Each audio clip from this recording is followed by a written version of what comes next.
Canal Escute Áudio Novel. Se inscreva. Novel Teoria Fanfic.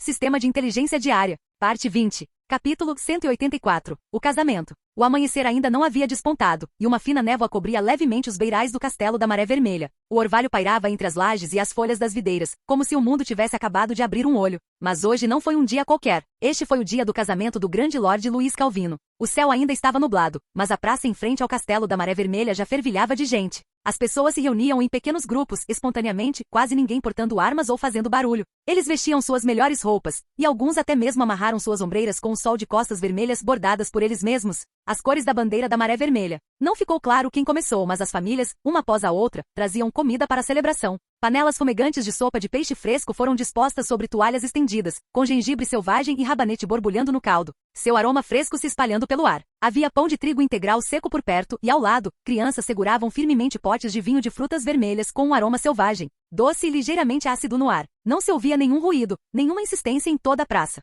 A multidão estava sentada em silêncio, alguns conversando em voz baixa, outros com olhares serenos, voltados apenas para o majestoso castelo da Maré Vermelha. O castelo que outrora contemplavam nas noites mais frias de inverno. Ele nos deixou comer à vontade durante todo o inverno e expulsou os bárbaros. Ele vai se casar hoje, precisamos vir dar nossa bênção. Embora as vozes fossem suaves, pareciam agitar mil ondas, provocando acenos silenciosos de todos. Algumas pessoas até enxugaram as lágrimas em silêncio. Era uma velha senhora, envolta num chale velho e áspero, com o rosto marcado pelo vento e pela geada. Meu filho, se ele não tivesse sido morto pelos jurados da neve no ano passado, ele poderia ter vivido para ver este dia, bem alimentado e aquecido. O grande Senhor nos salvou e suas palavras não incomodaram muita gente. Aqueles que ouviram simplesmente puxaram delicadamente seu chale. Alguém ofereceu sopa quente e alguém a ajudou a se sentar. Para não perturbar o Senhor, ninguém gritou alto, ninguém cantou alto. No entanto, era como se todas as emoções estivessem condensadas nessa brisa de verão ainda adormecida. O sol ainda não havia nascido, mas o sol do território da Maré Vermelha já havia se entronizado há muito tempo nos corações das pessoas. Os sinos do castelo, após o sétimo toque, foram diminuindo o som lentamente.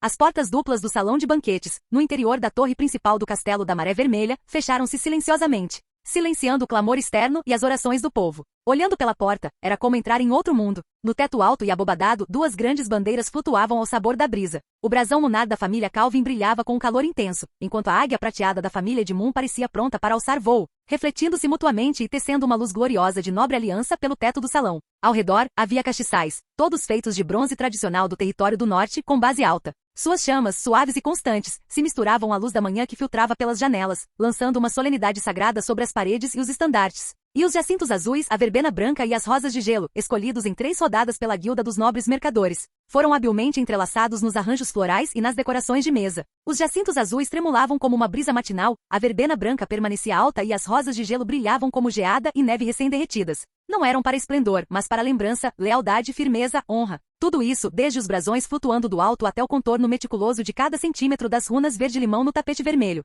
Desde a seleção das flores até a altura e a posição dos castiçais, e até mesmo o ângulo da luz que entra no salão. Além disso, cada detalhe no local demonstrava o respeito da família Calvin pela tradição, sem, no entanto, parecer extravagante. Essas medidas faziam com que os convidados, inconscientemente, prendessem a respiração e diminuíssem o passo ao entrar. Tudo graças ao design e arranjo pessoal de Bradley. Este antigo mordomo da família Calvin, chefe dos assuntos internos da fortaleza principal de Maré Vermelha, estava ocupado há mais de um mês, só para completar este momento em perfeição. Ele nem sequer estava na mesa principal, nem era o centro das atenções. Mas cada respiração e ritmo deste casamento carregavam seu toque e sua crença. Os convidados já estavam sentados e o salão de casamento estava silencioso. No banco da frente, um homem e uma mulher estavam sentados eretos. Um deles era o governador do território do norte, o ministro imperial de alto escalão, o Duque Edmund. Ele vestia uma túnica cerimonial preta e prateada, com um manto de águia prateado drapeado sobre os ombros. Seus olhos, semelhantes aos de uma águia, estavam semicerrados, e seu rosto era tão austero e majestoso quanto uma escultura em pedra. Hoje ele deixou de lado todos os seus compromissos oficiais para vir pessoalmente ao Maré Vermelha, como um pai. Edmund abriu os olhos lentamente e em seu olhar penetrante, um leve toque de ternura quase imperceptível surgiu naquele instante. Essa expressão pareceu fazer o tempo retroceder mais de 10 anos. Naquela época, a pequena Emily Edmund, vestindo uma pequena capa amarela ganso, perseguia águias descontroladamente na neve, caindo e gritando: "Papai, olha o que eu peguei!" Num piscar de olhos ela estava se casando, o que o encheu de uma miríade de emoções. A mulher ao lado dele era a Duquesa Helena, madrasta de Emily Edmond. Ela era sempre digna e serena, com a postura natural de uma nobre imperial. No entanto, naquele momento apertava com força um lenço bordado branco como a neve, com os nós dos dedos ligeiramente brancos. Helena olhou para a jovem que estava prestes a aparecer no final do tapete vermelho, com os olhos já vermelhos e os lábios trêmulos, como se estivesse se esforçando para reprimir alguma emoção. Ela se lembrou da voz da criança na primeira vez em que a chamou de mãe. Ela se lembrou de si mesma encolhida na cama com febre no meio da noite, e de si mesma segurando sua pequena mão, dando-lhe remédio colher por colher. Ela se lembrou de ensiná-la a vestir um vestido de gala, de ensiná-la a dançar sua primeira dança e de seu sorriso ao sol. Agora ela ia se casar. Helena respirou fundo, baixando a cabeça para esconder os olhos marejados. Ela não sabia que, através da janela, Emily Edmond já a tinha observado secretamente. Esse olhar, além de gratidão, também carregava um profundo sentimento de relutância em se separar. Para Emily Edmond, este casamento não era apenas sobre honra e família, era também uma das despedidas mais importantes de sua vida. Os demais membros da família Edmond e seus criados estavam sentados solenemente nas últimas fileiras, de acordo com sua linhagem e etiqueta. Condes, barões, viscondes, talvez não estejam familiarizados com a família Calvin nem com Louis. Mas hoje, como membros da família Edmond, eles também tiveram que testemunhar essa aliança matrimonial decidida pessoalmente por seu patriarca. A família Calvin não enviou uma grande delegação para o território do norte, pois a província do Sudeste e a Maré Vermelha ficavam a milhares de quilômetros de distância. Por fim, estiveram presentes apenas os dois irmãos mais velhos, Paul e Willis, que já atuavam como nobres pioneiros no território do norte, e o terceiro irmão, Eduardo, que representava o pai. A expressão de Eduardo era serena, seu comportamento adequado, como se ele fosse apenas um convidado observando a cerimônia. Aparentemente, ele sempre exibia um sorriso, mas, na realidade, seus pensamentos já não estavam voltados para o casamento em si. Na noite anterior, a menção de Louis à casa corroída por vermes despertara grande interesse em Paul e o deixará em estado de alerta como enviado da igreja. Talvez estivesse relacionado à sua missão. A expressão de Paul era muito mais complexa, seu olhar sempre carregado de ciúme e relutância. Ele invejava a glória atual de Louis, mas achava difícil falar de sua própria derrota e perda de poder. Em contrapartida, Willis pareceu muito mais à vontade. Ele estava genuinamente feliz por Louis, pois seu irmão mais novo, também chamado Louis, havia lhe dado inúmeras e importantes ajudas. E também ajudou seu território a ganhar uma posição firme no território do norte. Além disso, alguns nobres colaterais da família Calvin no território do norte foram enviados para preencher as vagas. Embora a maioria fossem apenas figuras insignificantes, eles se mostravam respeitosos na superfície, mas cada um guardava suas próprias intenções no íntimo. Como representante da família Calvin no território do norte, quanto maior o prestígio de Louis, mais benefícios eles poderão obter no futuro. A cerimônia de casamento estava prestes a começar, e um clérigo com uma túnica cerimonial com fios de ouro permanecia em silêncio diante do altar. Ele era um dos sacerdotes de mais alta patente no território do norte, com um semblante solene e as mãos unidas à frente do corpo, parecendo um antigo voto selado dentro de uma estátua divina. Ninguém se atreveu a emitir qualquer som, até mesmo um alfinete caindo provavelmente seria claramente audível naquele silêncio. Apenas a música fluía suavemente. Do corredor lateral vinham notas suaves e fragmentadas, a princípio apenas alguns dedilhados graves de cordas, como as primeiras pegadas na neve. Então, uma flauta de 3 cordas da lua gelada juntou-se silenciosamente à música, seu som antigo e distante, como o vento norte circulando os picos das montanhas. Essa foi a orquestra conjunta do Castelo da Maré Vermelha e da tribo da Lua Gelada, tocando uma peça comemorativa preparada especialmente para hoje. Dizia-se que apenas para harmonizar esse conjunto norte-sul, eles ensaiaram durante 2 meses inteiros. Enquanto a música tocava, todo o salão parecia estar dividido por uma fenda no tempo e no espaço, com as ondas do território do sul e a geada do território do norte se fundindo brevemente nas notas. O clérigo abriu os olhos e olhou para a porta principal. Os dois protagonistas devem fazer sua entrada. A música parou suavemente, como silêncio absoluto em uma nevasca. Logo em seguida, o som melodioso das trompas ecoou de ambos os lados do salão, como sinos matinais e tambores vespertinos. A primeira a aparecer foi a noiva. Emily Edmond entrou lentamente no salão, vestida com um vestido de noiva branco marfim, sua saia varrendo o chão como uma suave onda de neve, cada passo parecendo pisar na luz da manhã. Seu manto, meticulosamente bordado com fios produzidos no território do norte, brilhava prateado, como um rio estrelado do céu noturno drapeado sobre seus ombros, balançando suavemente a cada passo, como se até o vento prendesse a respiração. Seu rosto estava parcialmente oculto pelo véu. Através do tecido leve, era possível ver seus olhos tremendo levemente, como suaves ondulações em um lago, escondendo um toque de nervosismo e uma alegria silenciosa. Em volta do pescoço, ela usava um antigo pingente de prata, de estilo antigo mas polido e brilhante. Era a última joia que sua mãe havia deixado. Estava encostado em sua pele, como um guardião silencioso. Instintivamente, ela olhou para a plateia. O Duque Edmund permaneceu sentado em seu assento, com a expressão firme e serena. A Duquesa Helena enxugou delicadamente as lágrimas, com os olhos cheios de ternura. O olhar de Emily Edmond demorou-se neles por um instante, e lágrimas incontrolavelmente brotaram em seus olhos. Ela mordeu o lábio inferior, fazendo um esforço para não deixar as lágrimas caírem. Hoje foi o casamento dela, não um dia para nostalgia, não um dia para despedidas. Logo em seguida, as grandes portas na outra extremidade do corredor se abriram lentamente. Sob o olhar atento de todos, Luiz Calvino entrou no salão. Ele vestia um traje cerimonial modificado do território do norte, cuja base preta escura era profunda e discreta, fazendo com que sua figura parecesse ainda mais ereta. 2 brasões de prata pendiam em seu peito, um, o brasão da lua da família Calvin, e o outro, o sol único do território da Maré Vermelha, simbolizando seu status atual como representante oficial da família Calvin no território do norte do Império. Ele usava um manto vermelho e dourado sobre os ombros, sem espada, mas emanando uma sensação arrepiante de pressão. Não havia joias extravagantes, nem ornamentos de ouro rebuscados, mas ele próprio era como uma longa espada escondida na bainha, permanecendo ali silenciosamente, sua lâmina não evidente. Contudo, ninguém ousava subestimá-lo. Os passos de Louis eram firmes e serenos. Seu olhar percorreu os convidados no salão, mas quando viu a noiva do outro lado parou involuntariamente. Aquele vestido de noiva parecia ter sido feito sob medida para ela. E os seus olhos, a sua postura, o seu estar ali parado, como uma luz quente que desabrocha subitamente numa noite nevada. A mistura de sorrisos e lágrimas por trás do véu o fez se sentir um pouco perdido por um instante. Verdadeiramente belo, pensou ele consigo mesmo. Do outro lado, o olhar de Emily Edmond também atravessou a multidão, pousando no homem com trajes cerimoniais que caminhava em sua direção, e seu coração deu um leve palpitar. Uma capa preta, um uniforme impecável, olhos tão firmes que pareciam atravessar o vento e a neve. Na primeira vez que viu Louis, ela sentiu que aquele homem não era apenas bonito, mas também possuía um carisma indescritível, como a luz, mas não ofuscante. Assim como o sol, uma presença reconfortante. Oh não, muito mais bonito do que eu imaginava, sussurrou para si mesma, mas seus lábios não puderam evitar se curvarem lentamente para cima. Ao sinal do clérigo, os dois caminharam um em direção ao outro passo a passo, finalmente se encontrando lentamente no centro do salão, ficando frente a frente. Naquele exato momento, toda a música e as bênçãos pareceram cessar entre eles. Todo o salão parecia conter apenas essas 2 pessoas. A cerimônia finalmente estava prestes a começar. Ao sinal do clérigo, Luiz Calvino e Emily Edmond caminharam lado a lado em direção ao centro do salão. Seus passos eram simétricos, como reflexos em um espelho, cada um em sincronia com a música solene e serena. Quando os dois finalmente se encontraram no centro do salão e ficaram frente a frente, o ambiente subitamente ficou em silêncio. Seja a música, o incenso, os convidados ou a luz colorida rodopiante acima, tudo parecia ter sido suavemente interrompido por alguma força invisível. Apenas os dois permaneceram. O clérigo ergueu seu cetro entalhado com dragões, e sua voz antiga e solene ecoou pelo salão principal. Sob o testemunho do ancestral dragão, perante todos os presentes, os recém-casados farão 3 votos. O primeiro juramento, o juramento da família. Você está disposto a jurar defender a honra da sua linhagem, apoiar seu cônjuge e trabalhar em conjunto pela prosperidade da sua família? Louis estendeu a mão direita, segurando a mão coberta por um véu de Emily Edmond. O calor da palma dela era reconfortante, porém firme. Ele olhou nos olhos dela com a voz firme. Estou disposto. Ele não hesitou, não vacilou, embora poucas emoções o dominassem. Ele não detestava ela, mas também não a conhecia bem. Emily Edmond, um nome incrivelmente importante do ponto de vista político, mas do ponto de vista emocional, este foi apenas o segundo encontro entre elas. Um casamento político. Ele já havia compreendido há muito tempo a essência desse casamento. Mesmo assim, ele proferiu os votos com convicção. Emily olhou para ele, respirando fundo suavemente. Estou disposto. Sua voz tremia um pouco, mas era clara. Ela vinha se preparando para esse dia há muito tempo. Desde o momento em que soube que iria se casar com alguém do território da Maré Vermelha, ela entendeu que estava sendo enviada não apenas como uma filha ou uma dama nobre, mas como uma esposa e futura senhora do território. Ela não podia ser fraca.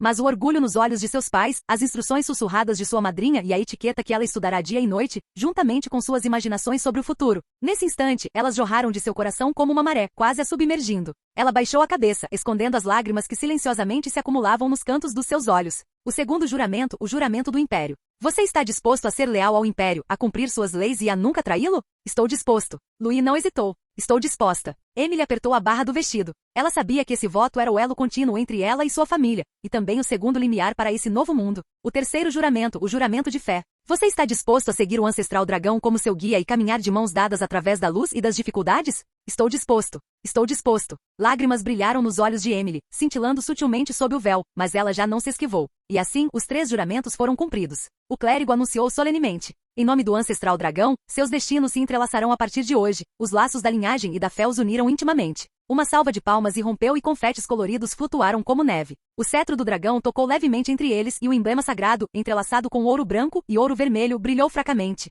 como uma bênção concedida por um deus antigo. Emily estremeceu levemente, sentindo um calor repousar em sua testa, como se estivesse verdadeiramente impressa nas profundezas de seu destino. Na primeira fila de convidados, a duquesa Helena enxugou as lágrimas discretamente. Ao passar os dedos pelas lágrimas que lhe corriam pelos cantos dos olhos, recuperou rapidamente a compostura habitual de uma nobre. Ela olhou para as costas aparentemente mais crescidas da filha, e uma estranha sensação de leveza surgiu em seu coração. Não era tristeza, mas a satisfação de uma águia-mãe impulsionando seu filhote, cujas asas já haviam crescido para o céu. O duque Edmund sentou-se ao lado dela, com a expressão tão calma como sempre. Mesmo diante de tal situação, ele manteve-se o ministro imperial sereno e imperturbável. No entanto, no momento em que Emily fez seus votos oficialmente, uma luz suave ainda brilhava em seus olhos. Do outro lado, Paul Calvin recostou-se no assento com uma expressão sombria. Ele cerrou os dentes, mas se obrigou a manter o sorriso que um nobre deveria ter, embora aquele sorriso parecesse mais um escárnio. É apenas um casamento político, ela não vai gostar dele de verdade. Ele deu uma risadinha discreta, meio sarcástica, meio relutante. Ele não conseguia aceitar que aquele irmão mais novo, antes ignorado, estivesse agora se casando com a mulher mais deslumbrante de todo o território do norte.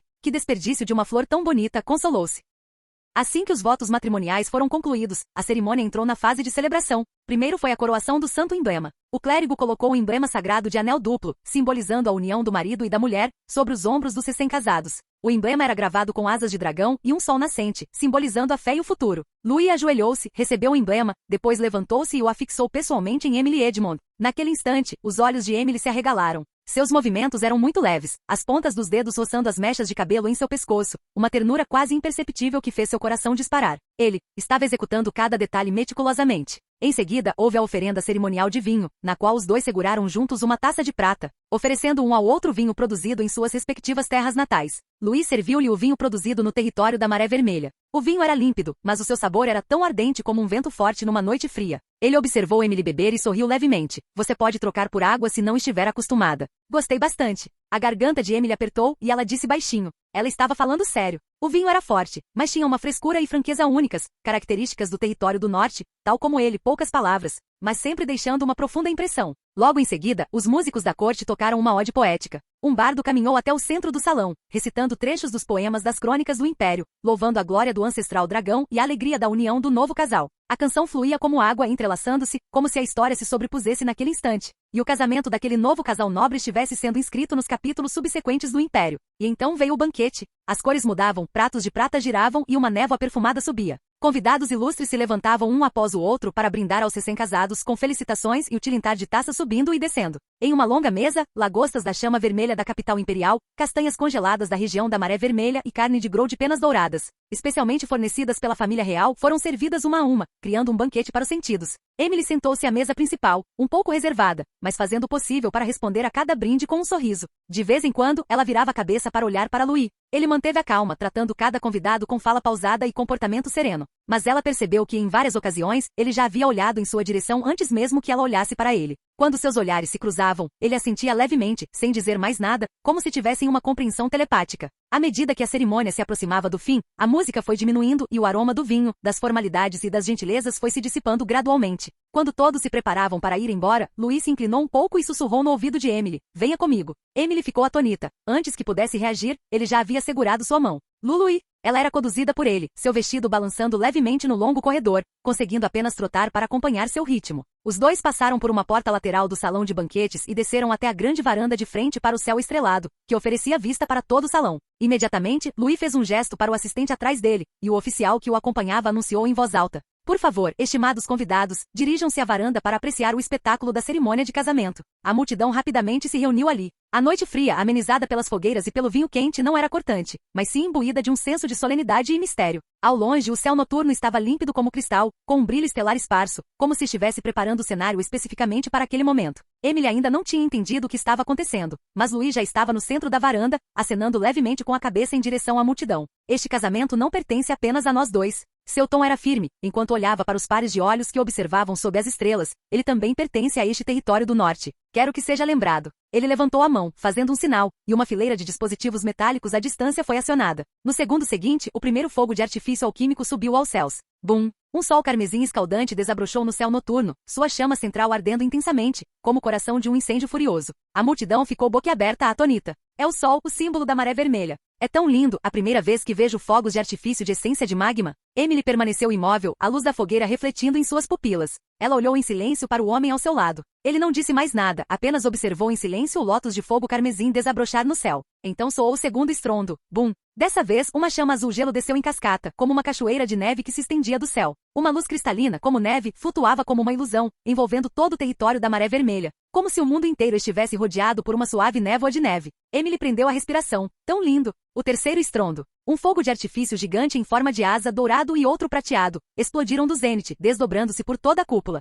A luz e a sombra das asas em voo deixavam um magnífico arco no céu noturno, com a forma de uma águia prateada planando, formando sutilmente parte do brasão da família Edmund, simbolizando ordem e aliança. Uau! Até mesmo as crianças nobres não conseguiram conter os aplausos, e os anciãos observavam com reverência. Louis, entretanto, ergueu ligeiramente uma sobrancelha. Silco realmente tem talento. Inicialmente, ele havia zombado do suposto gênio alquímico daquele sujeito. Afinal, o homem costumava proferir teorias estranhas o dia todo e estava sempre causando problemas, mas agora ele tinha que admitir. Quando aquele cara levava a coisa a sério, ele realmente conseguia produzir algo incrível. Na sacada do salão já se ouvia um murmúrio baixo, uma mistura de clamor e choque. Quase nenhum dos nobres convidados que presenciavam essa cena pela primeira vez permaneceu indiferente. O que é isso? Magia? O nobre do sul franziu a testa, surpreso. Após 3 pirotecnias consecutivas de tirar o fôlego, o céu noturno não voltou ao silêncio. Pelo contrário, tornou-se ainda mais vibrante. À medida que os mecanismos se ativavam um a um, uma série de luzes e sombras deslumbrantes subia aos céus, formas de flores, linhas aerodinâmicas, espirais. Chuva de estrelas, caudas de fênix, uma após a outra, quase pintando todo o céu noturno em uma obra-prima fluida.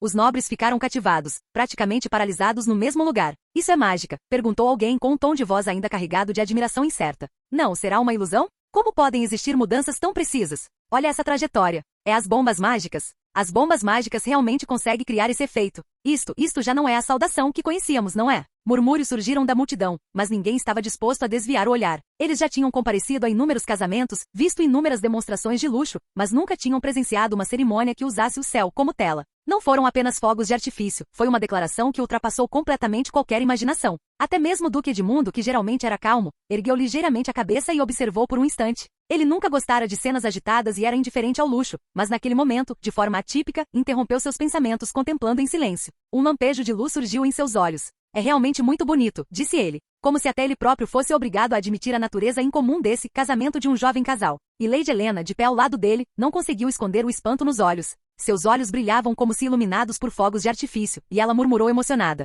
É realmente lindo demais. Ela não estava falando apenas dos fogos de artifício. Era mais como se estivesse refletindo sobre o significado do casamento da filha, naquela noite. Você preparou isso antes? Perguntou Emily suavemente, com a voz tão fraca como se tivesse medo de perturbar a luz das estrelas. Não é para qualquer um. Louis olhou para ela, sua voz ainda calma, mas com uma seriedade rara. É para você. Emily ficou paralisada, uma brisa acariciando seus cabelos, mas incapaz de dissipar o tremor em seus olhos. Louis falou devagar, como se estivesse ponderando cada palavra. Eu entendo quanto você se dedicou para que este dia chegasse, mas não quero que você se sinta apenas como um peão da família. Ele se virou para olhar os fogos de artifício coloridos no céu, com um tom baixo, mas firme. A partir de hoje, você é minha esposa. Espero que quando você se lembrar da cena de hoje, seja uma luz que a acolheu, que floresceu para você. Emily olhou fixamente para ele, cativada, contemplando aquela pessoa predestinada. A luz da fogueira reacendeu, a luz das estrelas caiu sobre seus ombros, e seu coração também pareceu dar um salto naquele instante. Por que você? Ela abriu a boca, mas sentiu a garganta apertar e a voz tremer levemente. Não sou bom em dizer palavras comoventes, Louis riu baixinho, mas sei que você merece uma noite como esta. Naquele instante, as lágrimas de Emily quase transbordaram. Ela estendeu a mão lentamente e pegou a dele. O vento agitou-se suavemente, como se também ele tivesse se abrandado. Aquele momento pertencia a eles, não a nenhuma aliança, família ou império. Pertencia somente a ela e a ele. Capítulo 185, Noite de Núpcias. A noite estava profunda, os convidados já tinham ido embora e a maioria das luzes estava apagada. A pesada porta de madeira fechou-se suavemente após a saída dos atendentes, deixando apenas um leve clique que isolou o mundo exterior. O quarto era espaçoso e silencioso, com cortinas de gaze penduradas até a altura dos joelhos, e um leve e doce aroma de rosas e incenso pairando no ar. Apenas os dois permaneceram no quarto. Emily estava no centro da sala com a cabeça baixa, as mãos inconscientemente agarrando a barra do vestido de noiva. Era o vestido de noiva da cerimônia de hoje, seu orgulho e objeto de admiração de todos. Mas naquele momento, Emily olhou para aquilo com uma sensação de perplexidade. Suas orelhas ardiam e seu coração batia forte como se ela tivesse acabado de travar uma batalha. Ela nem sequer se atreveu a olhar para Louis. Será esta a tal noite de núpcias? Perguntou-se ela em silêncio. Nesse instante, ouviu-se um leve farfalhar de tecido atrás dela. Louis tirou a túnica e a colocou cuidadosamente sobre o encosto de uma cadeira próxima. Então ele caminhou em direção a ela, seus passos tão leves que eram quase inaudíveis. Emily sentiu-o parado à sua frente. Então seguraram sua mão. A mão dele estava quente, a palma seca e firme, envolvendo os dedos frios dela. Você ainda está nervoso? Perguntou Louis com a voz baixa e um toque de provocação. Antes que ela pudesse responder, sua expressão tornou-se repentinamente séria, e ele disse com seriedade. Devo ligar para o padre agora? Podemos realizar a cerimônia novamente, oficialmente. Pô. Emily finalmente não conseguiu evitar olhar para ele e lançar-lhe um olhar fulminante, embora um sorriso já tivesse surgido em seus lábios. Que absurdo você está falando? Você sorriu. Louis também sorriu, inclinando-se para beijar levemente o dorso da mão dela. Então estou aliviado. Louis não teve pressa, apenas a observou em silêncio. Emily, ele sussurrou, não vou me precipitar e certamente não vou te assustar. Ele ergueu a mão e afastou delicadamente uma mecha de seu cabelo azul que caía sobre ela, depois começou a desabotoar os intrincados fechos de seu vestido de noiva. Seus movimentos eram incrivelmente delicados. A cada botão que desabotoava, ele sussurrava algo em seu ouvido. Às vezes era uma brincadeira. Esses botões são tão difíceis de desabotoar. Às vezes era uma declaração carinhosa. Você está realmente linda hoje. Nunca vi uma noiva mais radiante do que você. O rosto de Emily já estava corado, e com as palavras dele, ela sentiu como se seu pescoço e ombros estivessem em chamas. Você pare de falar. Ela virou o rosto, mas não conseguiu conter uma risadinha. Seu coração batia tão forte que parecia que ia explodir do peito, mas, nesses momentos de tranquilidade, ela foi se acalmando aos poucos. Essa incerteza, essa lembrança constante de este é um casamento político pareceu se dissolver silenciosamente em alguma emoção invisível naquela noite. Emily fechou os olhos delicadamente. Ele a conduziu delicadamente até a cama, sem movimentos apressados ou emoções agitadas. Passo a passo ele foi diminuindo a distância entre eles, não como quem toma, mas mais como quem guia. Você não precisa ficar nervosa, eu estou aqui, sussurrou ele, como que a confortar e também a fazer uma promessa. Emily mordeu o lábio, com o rosto já afundado no travesseiro. Cada toque parecia diminuir aquela distância intransponível. De vez em quando, ele sussurrava algo em seu ouvido, como uma piada ou um pedido brincalhão. Você ainda vai se arrepender de se casar com um instrumento político, como eu. Cala a boca. Ela deu-lhe um tapinha de leve, mas não se atreveu a olhar para ele, escondendo ainda mais o rosto. Então suas figuras se entrelaçaram lentamente à luz das velas tremeluziu e por trás das cortinas, o tempo pareceu parar. Até que a noite se tornou tão densa quanto a tinta, o vento cessou e tudo lá fora muito deixou de lhes preocupar. Sob essa luz suave, eles finalmente se tornaram verdadeiramente marido e mulher. A luz da manhã filtrava-se pelas cortinas transparentes e incidia sobre a cama de madeira entalhada e o cobertor de um dourado claro. Estava quente, mas não ofuscante. Louis acordou muito cedo. Ele sempre foi assim. Mesmo depois da noite passada, uma noite extraordinária, embora seu corpo estivesse um pouco fatigado, sua mente estava surpreendentemente lúcida. As lembranças da noite passada inundaram sua mente. Instintivamente, ele estendeu a mão para o lado, tocando uma massa macia e quente. Emily estava enroscada em seus braços, sua respiração calma, seus cílios tranquilamente baixos, como uma pequena criatura dormindo na neve. Talvez ela estivesse muito cansada, nem sequer se mexia nos sonhos. Um leve rubor ainda persistia em seu rosto, um vestígio das emoções misturadas e do calor da noite. Louis olhou para ela com satisfação, sem se mexer por um longo tempo. Seus longos cabelos azuis se espalhavam como água corrente à luz da manhã, fazendo com que sua pele parecesse ainda mais branca. Seus traços ainda eram extremamente cativantes, um nariz arrebitado, lábios pálidos e aqueles olhos fechados de um azul gélido. Mesmo fechadas, elas exibiam uma elegância fria e inata. Ela fez jus ao título de Flor da Fronteira Norte.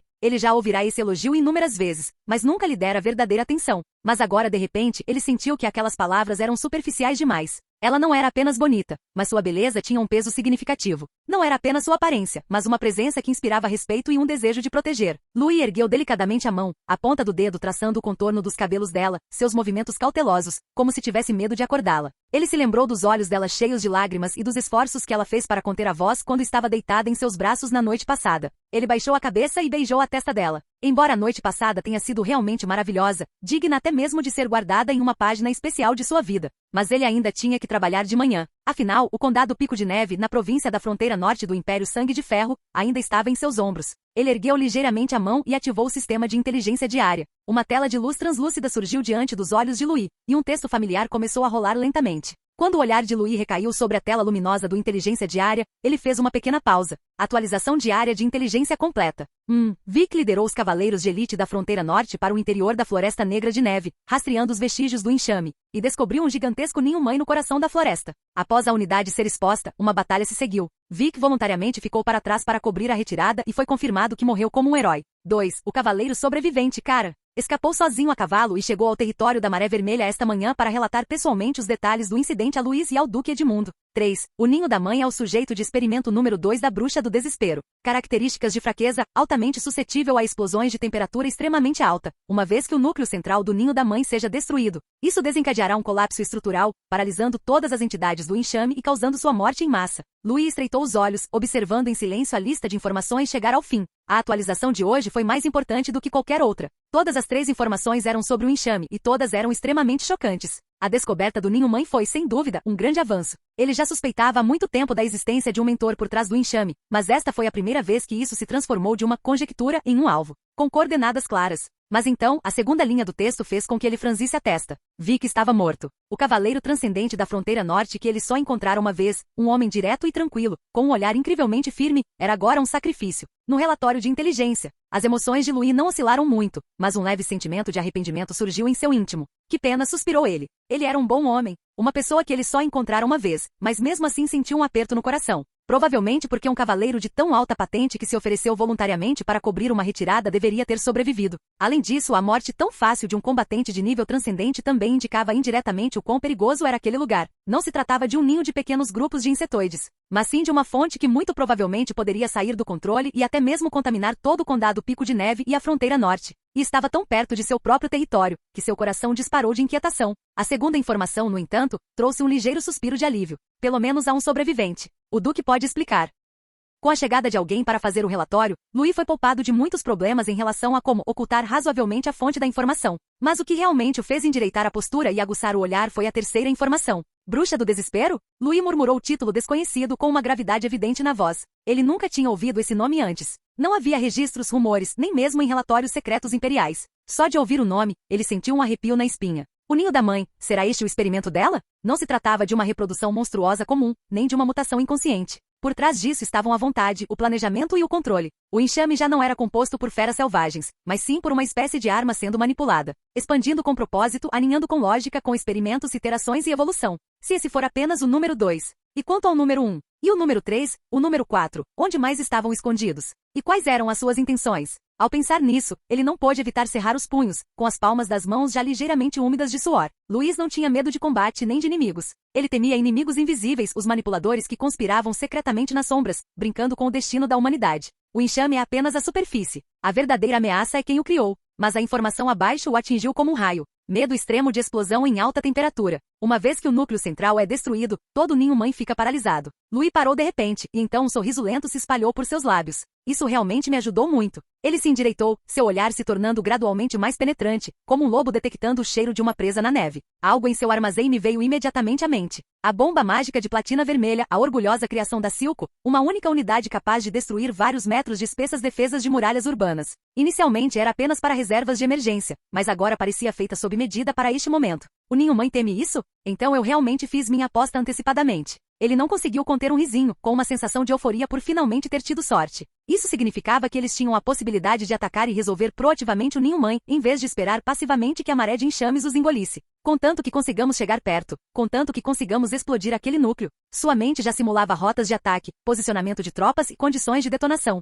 Boas notícias, murmurou ele, mas o contorno frio de um campo de batalha já havia surgido em seus olhos. Agora só falta descobrir como eliminá-lo. Ele fechou lentamente a tela de luz com uma expressão solene e respirou fundo. Embora o surgimento do ninho da mãe tenha trazido uma sombra sem precedentes, mas pelo menos agora eles finalmente possuíam a chave para o contra-ataque. Enquanto eu tiver inteligência, posso vencer, sussurrou ele. Louis puxou os cobertores, seus movimentos extremamente leves, com medo de acordar Emily. Ele ergueu a mão, esfregou a testa e olhou pela janela. O céu ainda não estava totalmente claro, apenas com um leve tom azul prateado. Ele deveria ter tido mais 4 horas para o cultivo, mas hoje foi diferente. Esta manhã, o Duque deveria partir para a cidade da Alabarda de Gelo. Durante o jantar da noite passada, seu sogro o convidou sinceramente para tomar café da manhã, dizendo que queria bater um bom papo. Entre os dois, havia assuntos familiares e a situação geral da fronteira norte para discutir. Portanto, o tempo de cultivo só pode ser comprimido. Sentou-se de pernas cruzadas com o olhar concentrado, e após um momento de hesitação entre aura de batalha e magia, acabou optando pela segunda opção, já que sua técnica de meditação original proporcionava resultados melhores com magia. Louis expirou lentamente, seu poder mágico fluindo suavemente pelos circuitos dentro de si, entrando em estado de meditação. Entretanto, sua mente já começava a elaborar táticas, como se aproximar do núcleo do ninho-mãe, como instalar as bombas mágicas. Existiria alguma equipe capaz de realizar uma missão furtiva?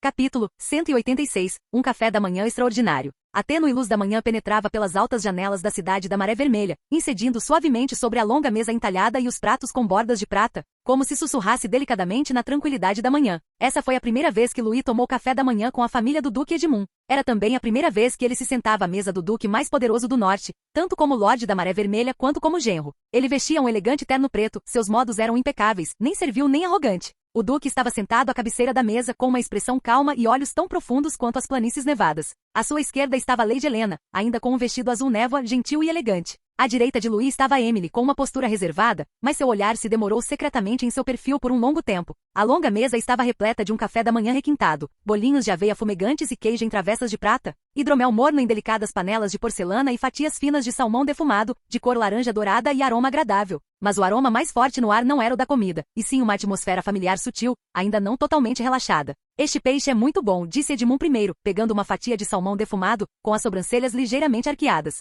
É uma especialidade da Maré Vermelha, respondeu Louis calmamente. É defumado especialmente nas oficinas. Se você gostar, posso preparar um pouco para você levar de volta para a cidade da alabarda de gelo. Respondeu o Duque com indiferença sem alterar o tom de voz. Emily pegou sua xícara de chá e tomou um pequeno gole, seu olhar percorrendo a mesa, detendo-se entre seu pai e seu marido, sua expressão ligeiramente tensa. Ela sabia que aquela refeição não era apenas um café da manhã, mas também um teste. Como vocês dois estão se dando? Perguntou o Duque. O rostinho de Emily corou, enquanto ela se perguntava o que estaria pensando. Louis não se esquivou, mas respondeu calmamente, muito bem. Emily é uma esposa perfeita, tenho muita sorte de ter me casado com ela.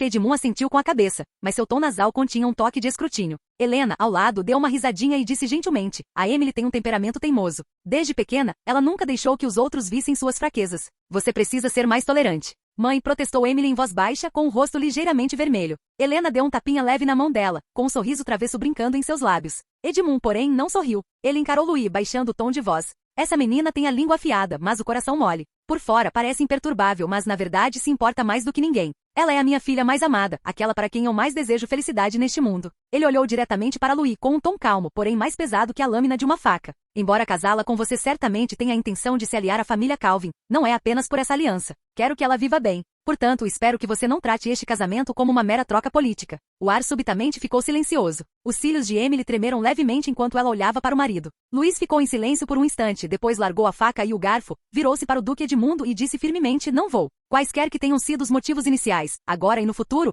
vou tratá-la com sinceridade e não permitirei que ela sofra qualquer injustiça. Emily prendeu a respiração por um instante. Ela percebeu que não era conversa fiada, mas uma promessa bem pensada. Assim como suas palavras gentis para ela na noite passada, eu nunca vou te machucar. O Duque olhou para Louis, permanecendo em silêncio por um longo tempo. Helena, porém, primeiro sorriu lentamente. Chega, Edmund, não transforme o café da manhã em um interrogatório. Emily está quase se contorcendo. Não sou, respondeu Emily suavemente, com os lábios franzidos, mas as orelhas ainda vermelhas. Edmund finalmente assentiu com a cabeça, não disse mais nada, pegou sua taça de vinho e tomou um gole lentamente. O assunto mudou suavemente em meio ao silêncio. A propósito, o Duque pousou a xícara, voltando o olhar para a névoa matinal que subia gradualmente lá fora pela janela. Eu só tinha ouvido dizer que o seu território era bem desenvolvido. Seu tom era calmo, como se estivesse discutindo casualmente a situação recente de outra pessoa. Mas depois da visita de ontem ele fez uma pausa, os olhos semicerrados, como se ainda estivesse se lembrando de tudo o que tinha visto. Seu território ainda me surpreendeu. Louis ficou ligeiramente surpreso. Quando estava prestes a falar, o Duque continuou por conta própria. As ruas estão limpas, as pessoas parecem bem, celeiros, oficinas, mercados.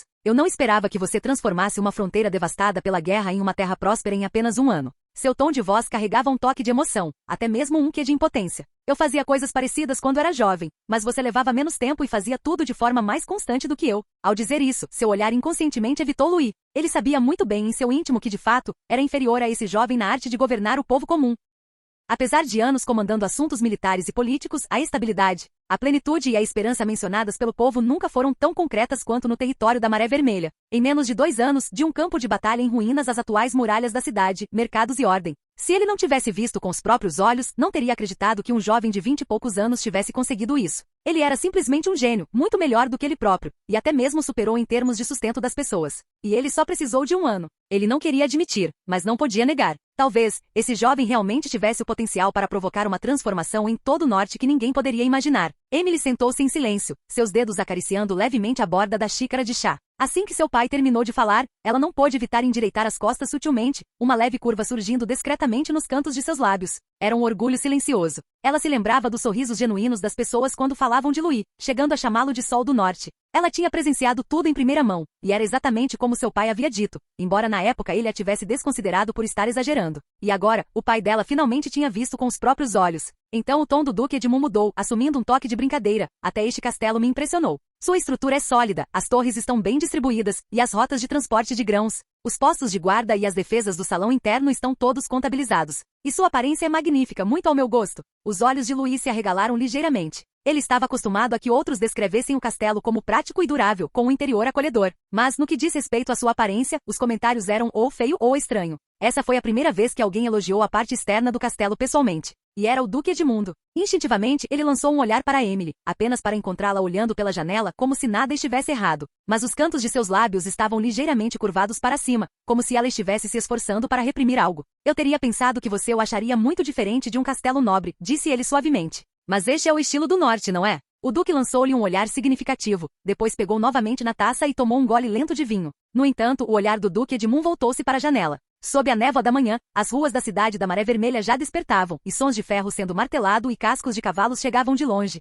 Embora as coisas pareçam calmas por aqui, a situação em todo o norte não é nada boa, disse o Duque Edmund, com uma mudança de tom, como se estivesse abandonando a admiração anterior e adotando a gravidade familiar de um comandante. Este ano, muitas áreas sofreram com a fome, os recursos são escassos e os conflitos envolvendo rebeldes, bandidos e rotas de abastecimento são constantes. A instabilidade não diminuiu e a logística é crucial. Embora o expurgo do ano passado tenha enfraquecido severamente os jurados da neve, a batalha final estava originalmente planejada para o outono, mas agora, pretendo adiá-la para a próxima primavera. Ele falou calmamente sem fazer perguntas ou discutir, como se estivesse atualizando uma ordem já estabelecida. Louis não respondeu imediatamente, apenas baixou os olhos, fitando o líquido dourado pálido em sua xícara, seu olhar vacilando levemente. O adiamento foi de fato uma decisão razoável para o norte atual. Prudente, cauteloso, gradual. Mas para ele não eram boas notícias. O que passou pela mente de Louis foi o aviso vago e opressivo do sistema diário de inteligência. Aquele texto não verificável, aquele aviso do futuro. O mal alimentado pelos jurados da neve está despertando. Esta crise varrerá todo o norte neste inverno, não menos severa que a grande rebelião de 2 anos atrás. Ele apertou a alça da xícara com mais força, mas não conseguiu verbalizar esses pensamentos. O Duque não sabia, pelo menos ainda não. Afinal, Louis ainda não conseguia convencer ninguém com informações provenientes de um sistema misterioso. Além disso, sua própria inteligência era limitada, e falar abertamente poderia muito bem levar o Duque a tomar uma decisão errônea. Ele só podia esperar que mais pistas surgissem, esperar que o contorno daquela crise de inverno se tornasse realmente claro. Louis tinha um palpite, talvez a colmeia escondida no vale escuro era o mal nutrido mencionado no aviso. Ele anotou isso secretamente. Mas aparentemente ele apenas acenou levemente com a cabeça, com uma expressão normal, como se fosse apenas um subordinado recebendo ordens de um general. Nesse instante, ouviram-se passos urgentes vindos de fora da porta principal. Um soldado entrou, ajoelhou-se e disse com urgência: Vossa Graça, o cavaleiro Carl, do esquadrão de Vic, retornou ferido e solicita uma audiência. Ferido? A expressão de Louis tornou-se grave. Ele se levantou lentamente com um olhar fixo no arco distante, como se tentasse controlar suas emoções. Mas ele não ficou surpreso com o retorno de Carl, nem com o fato de ele estar ferido. Afinal, o sistema diário de inteligência já o havia informado do retorno de Carl e das informações que ele trouxera naquela manhã. O Duque franziu a testa quase sem hesitar. Deixem-no entrar imediatamente.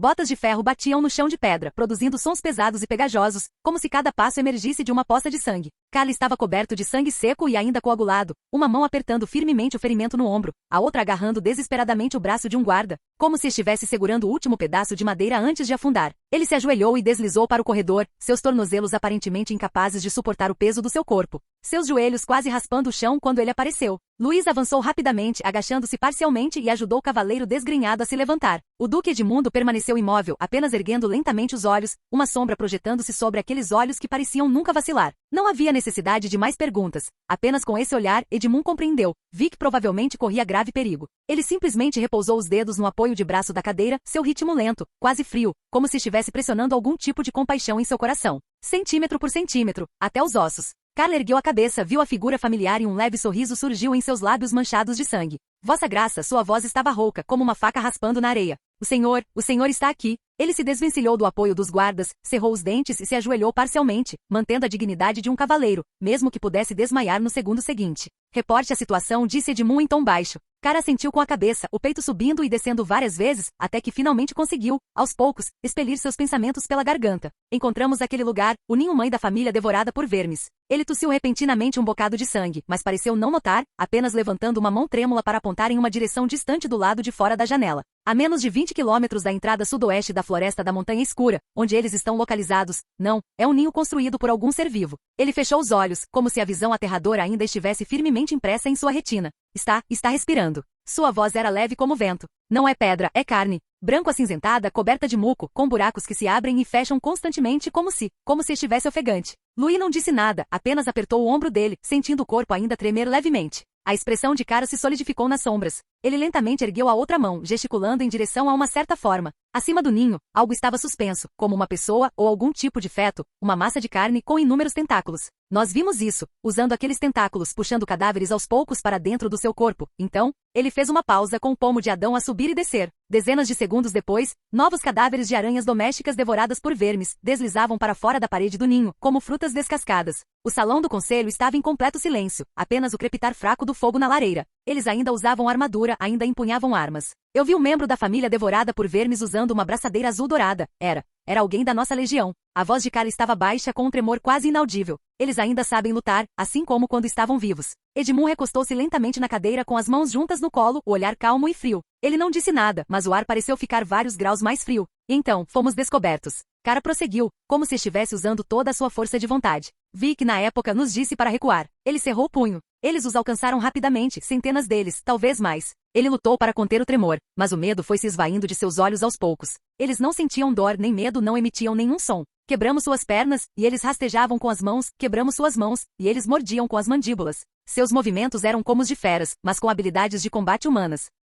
Carl ofegou, como se estivesse usando todas as suas forças para articular a próxima frase. E são contagiosos. Eu mesmo vi Benito ser atingido por um saco da casa devorada por vermes. Alguns segundos depois, seus olhos mudaram, como se tivessem se esvaziado. Ele desembainhou a espada sem aviso e perfurou o peito de Seville. Nesse momento, Carl fez uma pausa. Eles morreram um após o outro. Sinto muito, a única coisa que eu podia fazer era trazer essa informação de volta. Ele baixou a cabeça, como se pedisse desculpas a todos os seus camaradas caídos, as unhas cravando-se profundamente nas palmas das mãos, o sangue voltando a jorrar dos ferimentos. Durante toda a explicação, os lábios de Cara tremiam, e ele parecia ter sido retirado de água gelada, até mesmo sua respiração estava irregular. Seus olhos estavam desfocados e sua fala tornou-se incoerente, com frases quebradas e ilógicas, mas mesmo assim ele conseguiu dizer tudo o que precisava ser dito. A localização do ninho da mãe, sua forma sinistra e retorcida, o número e os tipos de cadáveres da família devorada por vermes e seus métodos de combate. Cada palavra parecia ser a última gota de sangue espremida de seu espírito. O Duque parou diante dele com um rosto solene, o olhar visivelmente trêmulo no momento em que ouviu. Cadáveres domésticos corroídos por vermes podem se espalhar rapidamente. Quando Cara terminou o último detalhe, ele parecia completamente exausto, como se fosse desabar da posição em que estava meio ajoelhado, mas Louis conseguiu ampará-lo. O Duque permaneceu em silêncio por alguns segundos, como se uma sombra se espalhasse lentamente sobre seu coração.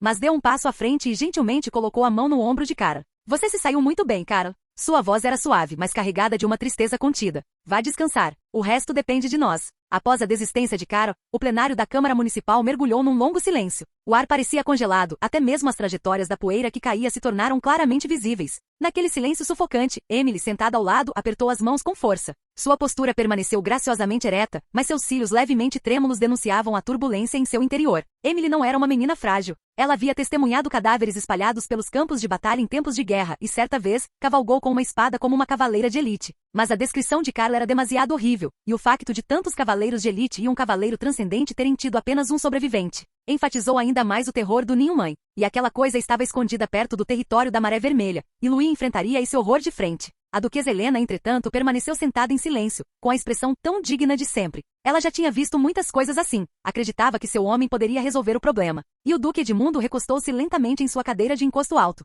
Não disse nada, todo seu ser parecia afundar em um abismo gélido. Ele não era um homem tímido. Pelo contrário, ele era um homem que lutara por mais de uma dúzia de dias e noites na região selvagem de Pico de Neve no norte. Um cavaleiro do pico que rastejara para fora de uma pilha de cadáveres em uma avalanche e lutara bravamente. Foi precisamente por isso que ele compreendeu que a cautela era muito mais importante do que a paixão ao enfrentar um inimigo verdadeiramente imprevisível. Após algumas respirações ofegantes, ele finalmente falou, com a voz grave como uma nevasca se aproximando. Alabarda de gelo. Fica muito longe dali. Mesmo que eu ordene que as tropas se reúnam e partam na velocidade máxima agora, levará pelo menos 10 dias para que os reforços cheguem àquele vale. Será que essa coisa pode esperar? Ninguém respondeu. Não por medo, mas por impotência. O condado Pico de Neve ainda não havia recuperado sua vitalidade. Embora as forças do território da Maré Vermelha estivessem presentes, outros territórios haviam sido severamente enfraquecidos por repetidas lutas com os Jurados da Neve no ano anterior. Reunir às pressas uma força capaz de confrontar o ninho-mãe era quase um sonho de tolo. Mas no silêncio, a voz de Louis ressoou de repente, excepcionalmente firme. Não pode esperar. O olhar de todos se voltou imediatamente para o jovem visconde.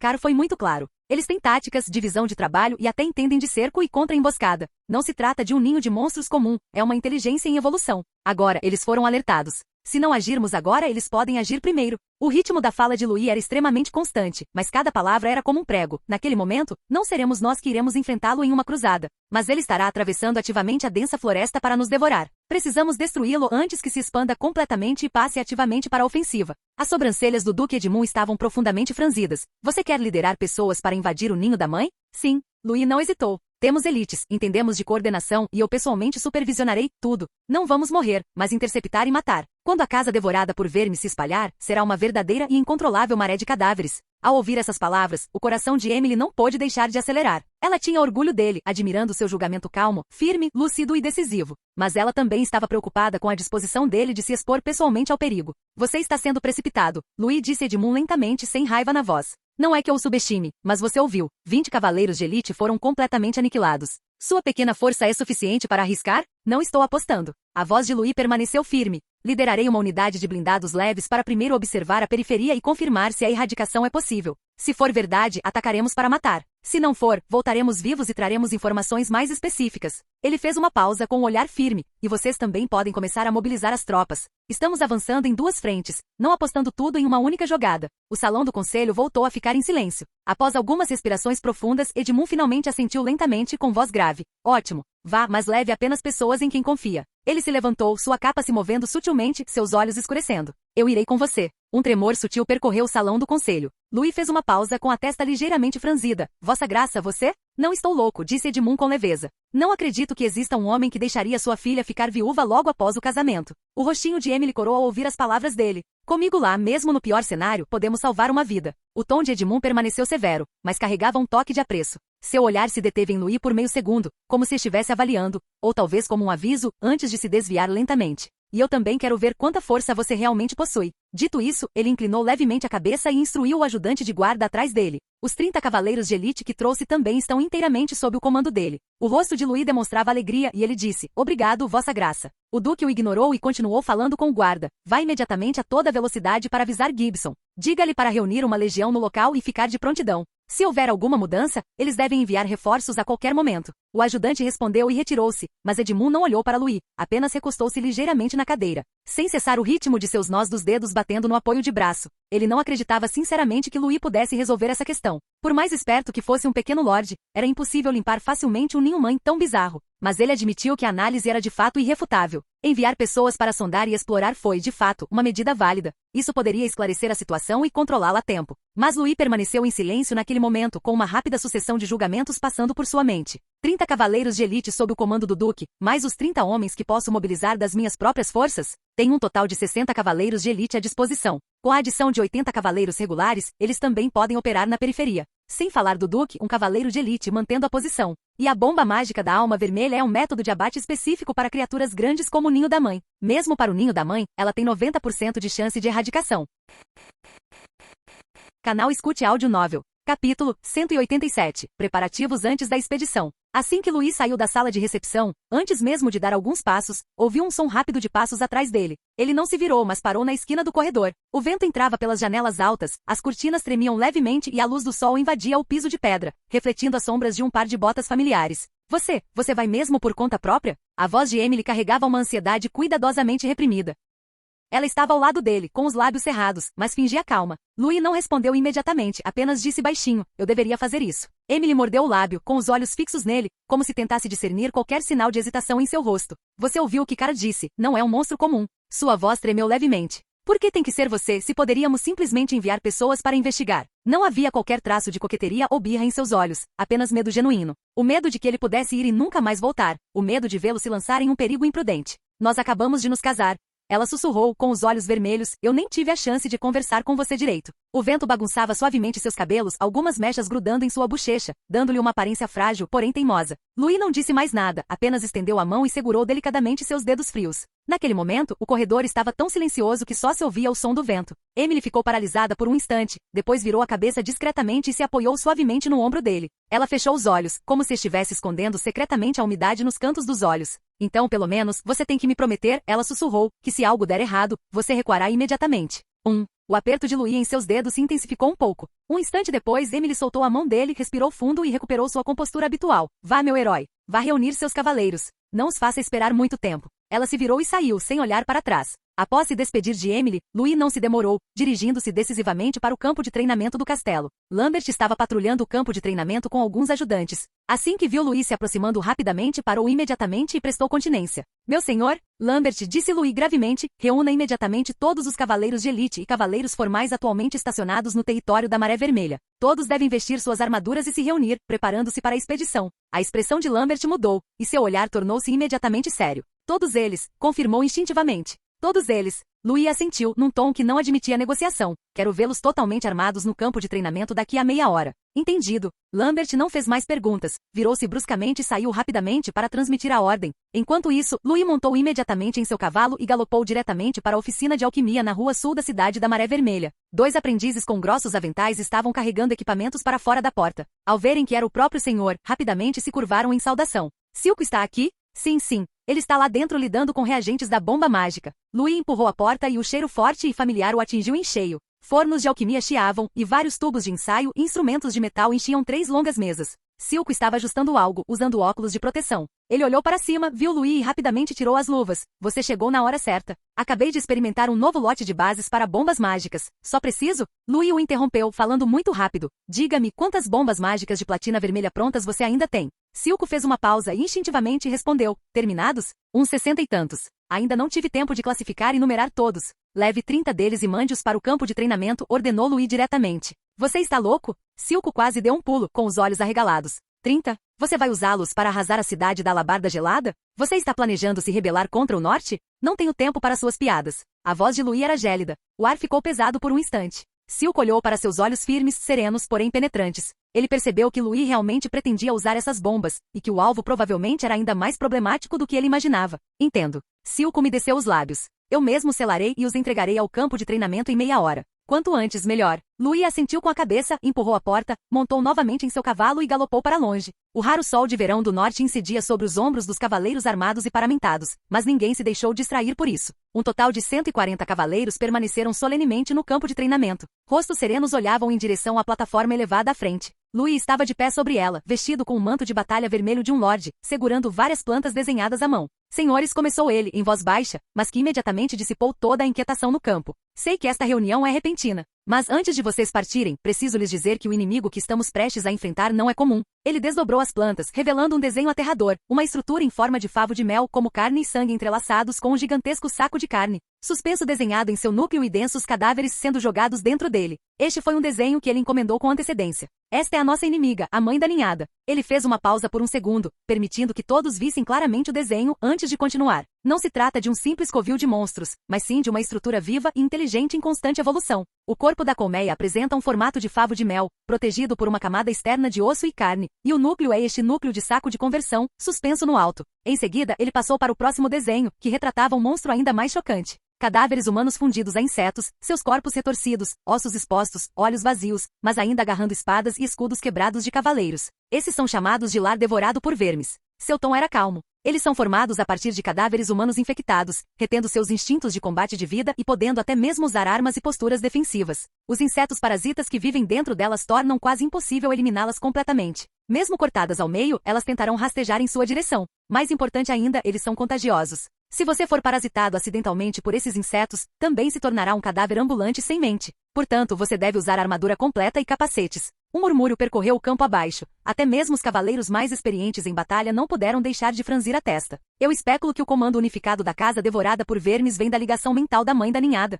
Assim como uma abelha rainha controla um enxame, não se trata de um grupo disperso de abelhas isoladas, mas de um exército inteiro com táticas e coordenação. Portanto, nosso objetivo é um só: destruir o saco da mãe da ninhada. Esse é o seu coração, o centro de todo o sistema. Ele examinou a multidão com o olhar, seus olhos penetrantes, seu tom mudando repentinamente. Não vou enganá-lo sobre o quão perigoso isso é. Uma equipe composta por 20 cavaleiros de elite liderados por um cavaleiro extraordinário foi completamente aniquilada. Apenas um conseguiu escapar. Essas palavras penetraram no coração de todos como uma correnteza fria. Após um momento de silêncio, alguns jovens cavaleiros engoliram em seco e apertaram ainda mais o cabo de suas espadas longas. Mas, em silêncio, mais pessoas endireitaram as costas. Essa não foi a primeira vez que eles enfrentaram um inimigo terrível. Eles não eram mais os cavaleiros abandonados dos humildes comércios do território da Maré Vermelha. Eles eram os cavaleiros da Maré Vermelha, os guardas de ferro que seguiram Louis através de montanhas montanhas de cadáveres e mares de sangue para conquistar a montanha da pena de Jade. O Duque Edmundo, que estava de pé não muito longe dali, observava em silêncio, com um toque de surpresa e certa admiração nos olhos. Inicialmente ele pensara que aquele jovem era apenas ousado e agressivo, com alguma astúcia ocasional,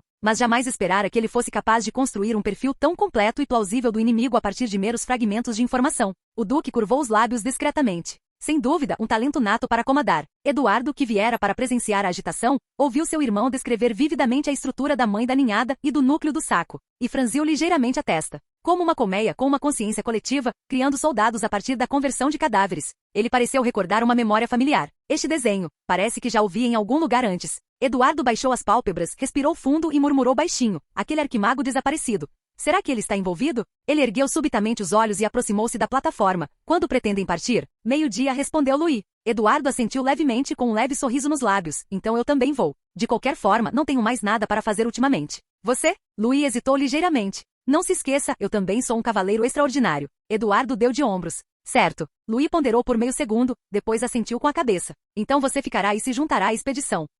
Louis então desenrolou novamente as plantas na plataforma e iniciou o desdobramento tático. Quanto às fraquezas da mãe da ninhada, aqui estão minhas especulações. Ele examinou a multidão abaixo com um tom inabalável. Primeiro, a mãe da ninhada não tem capacidade de ataque de longo alcance. Ela é muito massiva, muito lenta e sua estrutura não é adequada para ataques de longo alcance além de dar suporte à família devorada por vermes. Enquanto mantivermos a mobilidade, ela só poderá ficar olhando fixamente, sem expressão. Em segundo lugar, o núcleo do saco central da mãe da ninhada é extremamente frágil. Ele está envolto no saco de carne mais profundo, que é o núcleo de toda a ligação mental da família devorada por vermes. Uma vez destruído, é altamente provável que paralise, interrompa ou até mesmo faça com que todo o sistema da casa devorada por vermes se volte contra si mesmo. Terceiro, ela não pode se mover. A mãe da ninhada é um parasita céssio, profundamente dependente do terreno atual para manter sua estrutura. Assim que confirmarmos suas coordenadas, podemos cercá-lo e avançar, reduzindo gradualmente seu raio de combate. Enquanto falava, seu dedo batia na área circulada a tinta no centro do mapa. Portanto, nosso plano de ação é atrair, dividir, penetrar, destruir, ponto. Ele virou o mapa para a página seguinte, revelando um diagrama tático detalhado. Cavaleiros formais, 5 por grupo. Sua missão não é travar uma batalha decisiva, mas sim causar perturbação. Atraia constantemente a atenção da família devorada por vermes na periferia, force-os a se dispersarem e evite a todo custo confrontos diretos. Mesmo que a família devorada por vermes seja rápida, ela não conseguirá alcançar seus cavalos de guerra. Não se demore no combate, priorize sua própria preservação. Os cavaleiros assentiram com a cabeça abaixo da plataforma. Essa era uma tática que praticavam regularmente e com a qual estavam mais do que familiarizados. Em seguida, os cavaleiros de elite serão divididos em 2 grupos. Louis se virou e apontou para as flechas cercadas por 2 linhas vermelhas. O primeiro grupo, o Esquadrão Cidade da Alabarda de Gelo, é responsável pelo bloqueio de chamas. Cada um de vocês receberá 3 frascos de óleo em chamas. Trata-se de óleo destilado em alta temperatura, recém-refinado, e uma vez aceso, sua temperatura é suficiente para incinerar toda a casa corrompida. Seu objetivo é estabelecer uma linha de fogo ao redor da mãe da ninhada, bloqueando contra-ataques em larga escala da família comedora de vermes, criando uma ilusão de cerco, forçando-os a posicionar sua elite na periferia, abrindo assim uma brecha central.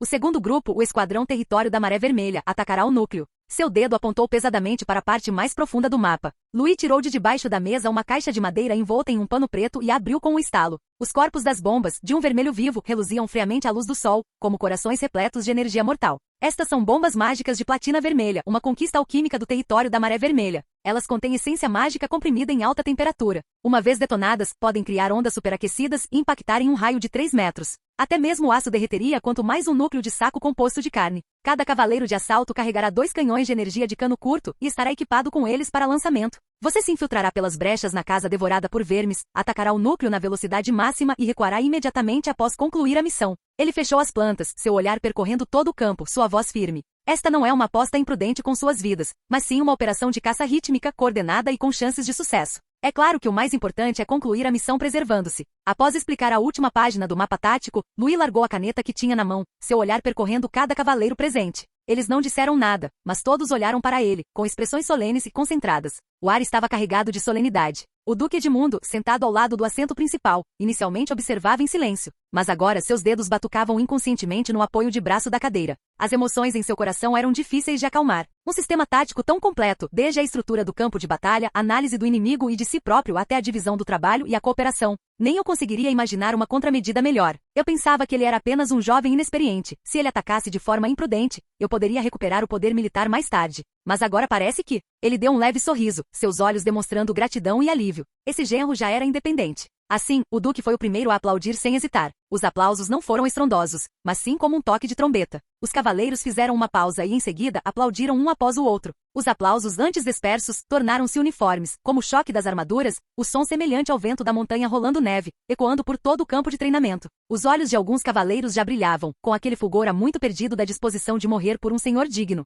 Louis não se mexeu, apenas levantou uma das mãos com a palma para baixo e pressionou-a lentamente contra o chão. Os aplausos cessaram abruptamente, como se todo o ar também refreasse sua intensidade, condensando-se em uma força prestes a explodir. Ele olhou para todos, sua voz não alta, mas com uma firmeza constante. Sei que todos vocês são cavaleiros experientes em batalha que mataram inimigos de verdade e viram o sangue de seus camaradas secar. Mas este inimigo é diferente. Eles não têm medo, não têm raiva, não sentem dor e não se rendem. Mas nós temos. Temos vontade, honra e camaradas para proteger. Ele fez uma pausa com um olhar penetrante. Então não vamos morrer, vamos caçar um monstro, cortar seu fio de vida e salvar a vida de todos no norte. Mas não o subestimem e não recuem. Alguns de nós podem estar feridos, e alguns podem cair na escuridão. Mas por favor, lembrem-se, somos cavaleiros do norte, o escudo que se ergue entre este norte e o abismo. Não lutamos pela morte, lutamos pelos vivos. Louis fez uma pequena pausa, seu olhar percorrendo a formação. Agora, voltem ao acampamento e preparem-se. Partiremos ao meio-dia. Assim que ele terminou de falar, uma resposta uníssona ecoou debaixo do palanque. Sim. Capítulo 188. A mãe da ninhada enlouquecida. O vento da montanha assobiava pela densa floresta, carregando um odor sufocante de cadáveres que os assaltava. Varril prendeu a respiração por um longo tempo, depois finalmente baixou a voz e disse, meu Deus, é a mãe da ninhada? É muito nojenta. Ele falava baixo, mas sua voz tremia incontrolavelmente, como se temesse perturbar um mundo silencioso e inquietante no vale abaixo. Abaixo da encosta havia um abismo profundo, como se a terra tivesse sido rasgada. A luz do sol não conseguia penetrar a copa das árvores, deixando apenas uma luz tênue e sinistra que delineava uma sombra colossal e viva que se contorcia como uma criatura. A mãe da ninhada estava aninhada na parte mais profunda daquela sombra. Parecia uma enorme colmeia ou um órgão em decomposição, empoleirado na lama, sua superfície coberta por uma camada pálida semelhante à resina. Cada pulsação sutil acompanhada por um som pegajoso e úmido. A concha continha restos distorcidos de rostos humanos, em sua maioria de homens adultos, com expressões contorcidas e em luta, como se estivesse eternamente congelado em agonia, selado dentro de um âmbar de pesadelo. E no espaço aberto próximo, fileiras de plantas domésticas corroídas por vermes moviam-se lentamente. Alguns desses membros da casa devorada por vermes já foram humanos. Alguns já foram bestas demoníacas e alguns poderiam ser vagamente identificados como antigos cavaleiros. Seus olhos eram fundos, seus passos uniformes, como se puxados por um fio invisível, movendo-se em sincronia para erguer e lançar cadáveres nas fendas abertas da mãe da ninhada. Era como um ritual para os mortos. Silencioso, repetitivo, interminável. Não era um campo de batalha, era mais como um teatro de sacrifícios. Ninguém conseguia falar. Até mesmo o Duque Edmundo, experiente em batalhas e acostumado ao derramamento de sangue, franziu ligeiramente a testa. Ele permaneceu ao lado de Louis, contemplando a cena que desafiava toda a razão, com uma rara expressão de solenidade nos olhos. Ele deu um tapinha no ombro de Louis, como se o aconselhasse. Acho que você não deveria estar lidando com isso. O tom do Duque não era de repreensão, mas de conselho. Ele já havia reconhecido o jovem e, na maioria dos casos, já o considerava um futuro pilar de apoio. Mas como nunca tinha visto algo assim, não sabia se mesmo sua própria força máxima de cavaleiro formal seria capaz de competir com aquilo. Muito menos a dos poucos cavaleiros sob o comando de Louis. Ele pretendia persuadi-lo ainda mais, chegando a considerar ordenar uma retirada forçada. Mas quando ele virou a cabeça, não viu nenhuma hesitação nos olhos de Louis enquanto olhava para a mãe da ninhada. Em vez disso, era como se ele estivesse observando uma cidade à espera de um cerco. A expressão do jovem era concentrada, seu olhar fervoroso, uma luz possuída apenas por aqueles que têm certeza da vitória. Edmund queria ter dito mais, tentado convencê-lo a abandonar essa aposta perigosa, mas acabou permanecendo em silêncio. Não foi de todo ruim que esse jovem cheio de energia sofresse um pequeno revés. Quem entre os jovens não levou alguns tapas da realidade antes de aprender a verdadeira cautela e adquirir experiência? Além disso, ele já era absurdamente mais forte do que a maioria das pessoas. Louis e sua equipe estavam posicionados em uma encosta isolada, a cerca de 2 li da mãe da ninhada, ocultos em 3 lados pela floresta. Para determinar a dimensão da ninhada mãe antes que ela se espalhasse, Louis liderou a equipe de ataque ao meio-dia, viajando dia e noite até esta noite. Finalmente, eles alcançaram esse coração construído de decadência e medo. Preparar. O vento ainda uivava na encosta, levantando folhas caídas e poeira. Mas a voz de Louis era firme como uma rocha, sem a menor oscilação. Ele estreitou os olhos, olhando para o enorme ninho cercado pela família devorada por vermes, e ergueu levemente a mão direita, com as pontas dos dedos tremendo. Os cavaleiros escondidos na floresta prenderam a respiração, segurando com firmeza suas lanças de arremesso especializadas, armas projetadas especificamente com núcleos que explodem magia, capazes de atravessar rochas e incinerar armaduras. Louis acenou com a mão. Fogo. No instante seguinte, vários raios de luz fria irromperam das sombras, rasgando o céu e mirando diretamente na mãe da ninhada. O ar pareceu se rasgar e um grito agudo penetrou em seus tímpanos. As longas lanças, deixando um rastro de luz vermelha deslumbrante, dispararam em direção ao enorme ninho preto avermelhado como meteoros flamejantes descendo do céu. No entanto, estalo. Um tentáculo grosso e preto como azeviche irrompeu repentinamente da superfície da mãe da ninhada, atingindo a lança voadora com um golpe pesado, derrubando-a no chão junto com sua luz explosiva. Bum! O fogo irrompeu, mas queimou apenas uma pequena cratera na extremidade externa da entrada do vale. Imediatamente depois, um segundo, um terceiro e inúmeros tentáculos exalando um fluido viscoso com cheiro de peixe irromperam da pele da mãe da ninhada. Como um monstro marinho perturbado, eles se contorciam descontroladamente, formando uma linha defensiva sufocante, interceptando todas as lanças que se aproximavam. Tis! Louis estreitou os olhos, murmurando baixinho. E assim que os ecos da explosão ainda não haviam se dissipado, um som estranhamente nauseante veio do fundo do vale. Gurgli, gurgli, gurgli, gurgli, gá.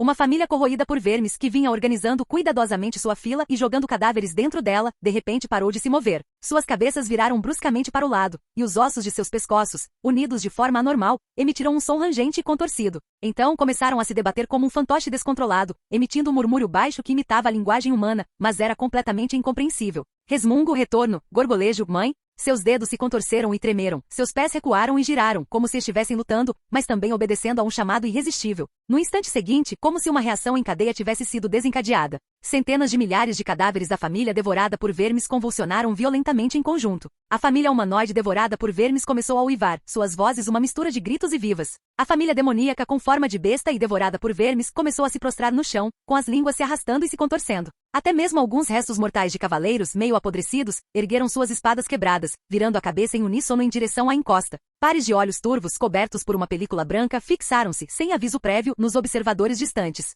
Não era um rugido nem um chamado, mas o eco de uma ordem coletiva. Eles ficaram subitamente agitados, empurrando-se e mordendo-se uns aos outros, correndo desesperadamente do fundo do vale para a encosta. Sua formação era caótica, seus movimentos contorcidos, mas eles carregavam um fanatismo arrepiante. Um impulso puro e frenético para o massacre em grupo. Equipe de perturbação cavaleiros, avanço total. O comando de Louis era calmo e firme, como um pedaço de gelo atirado em um abismo. Enquanto a bandeira de batalha tremulava, vários esquadrões de cavaleiros emergiram de ambos os lados da floresta, 5 homens por esquadrão. Ardendo em energia vermelha de batalha, eles cavalgavam seus cavalos de guerra como meteoros flamejantes, investindo por ambos os lados do vale, interrompendo instantaneamente o enxame ondulante e semelhante a uma névoa negra da família devorada por vermes. Principalmente desestabilizem o inimigo, nada de confrontos diretos, bradou o capitão na linha de frente dando a ordem. Os cascos voavam, a terra espirrava. Os cavaleiros da Maré Vermelha galoparam habilmente ao redor do perímetro externo da casa corrompida, cada aproximação acompanhada por lanças de arremesso, garrafas de óleo lançadas e longas lanças perfurantes. Cada golpe abria um caos de corpos e pus, mas eles nunca se expunham demais, todos recuando rapidamente, embora acidentes sempre acontecessem.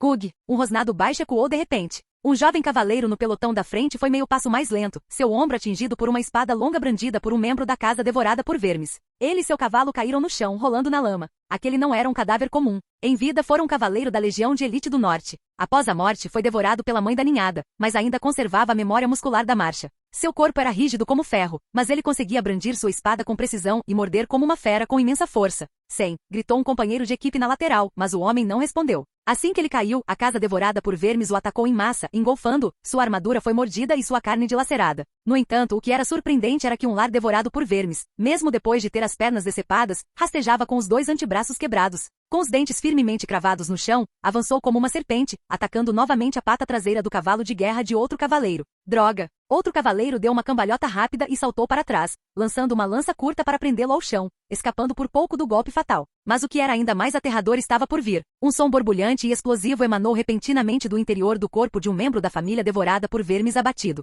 Um órgão inchado semelhante a um saco irrompeu de seu abdômen. Pulverizou uma grande quantidade de líquido corrosivo verde escuro, que sibilava ao respingar no chão, chegando a corroer as rochas. Ao mesmo tempo, centenas de parasitas translúcidos irromperam da cavidade corporal explodida, subindo como fumaça, contorcendo-se freneticamente e cavando em todas as direções. Máscaras faciais, totalmente seladas. Prenda a respiração. Não exponha seus orifícios respiratórios. O comandante, preparado, bradou suas ordens. Todos os cavaleiros abaixaram suas máscaras seladas, enquanto continuavam a brandir suas longas lanças. Suas armaduras derreteram devido aos insetos corrosivos, e eles grunhiram, mas seus olhos permaneceram resolutos e claros. Nenhum deles foi controlado pelo enxame. Ninguém fugiu. Todos em meio a rugidos investiram, circularam, recuaram e investiram novamente repetidas vezes. A energia da batalha ardeu furiosamente, transformando-se em chamas vermelhas intensas nos corpos de cada cavaleiro da Maré Vermelha. O medo era suprimido a cada lança lançada. A raiva ardia a cada camarada caído. A casa devorada por vermes era como uma inundação, e os cavaleiros da Maré Vermelha eram como fogo, interrompendo, desenhando e importunando constantemente, forçando a família devorada por vermes ao redor da mãe da ninhada a se reunir ao redor.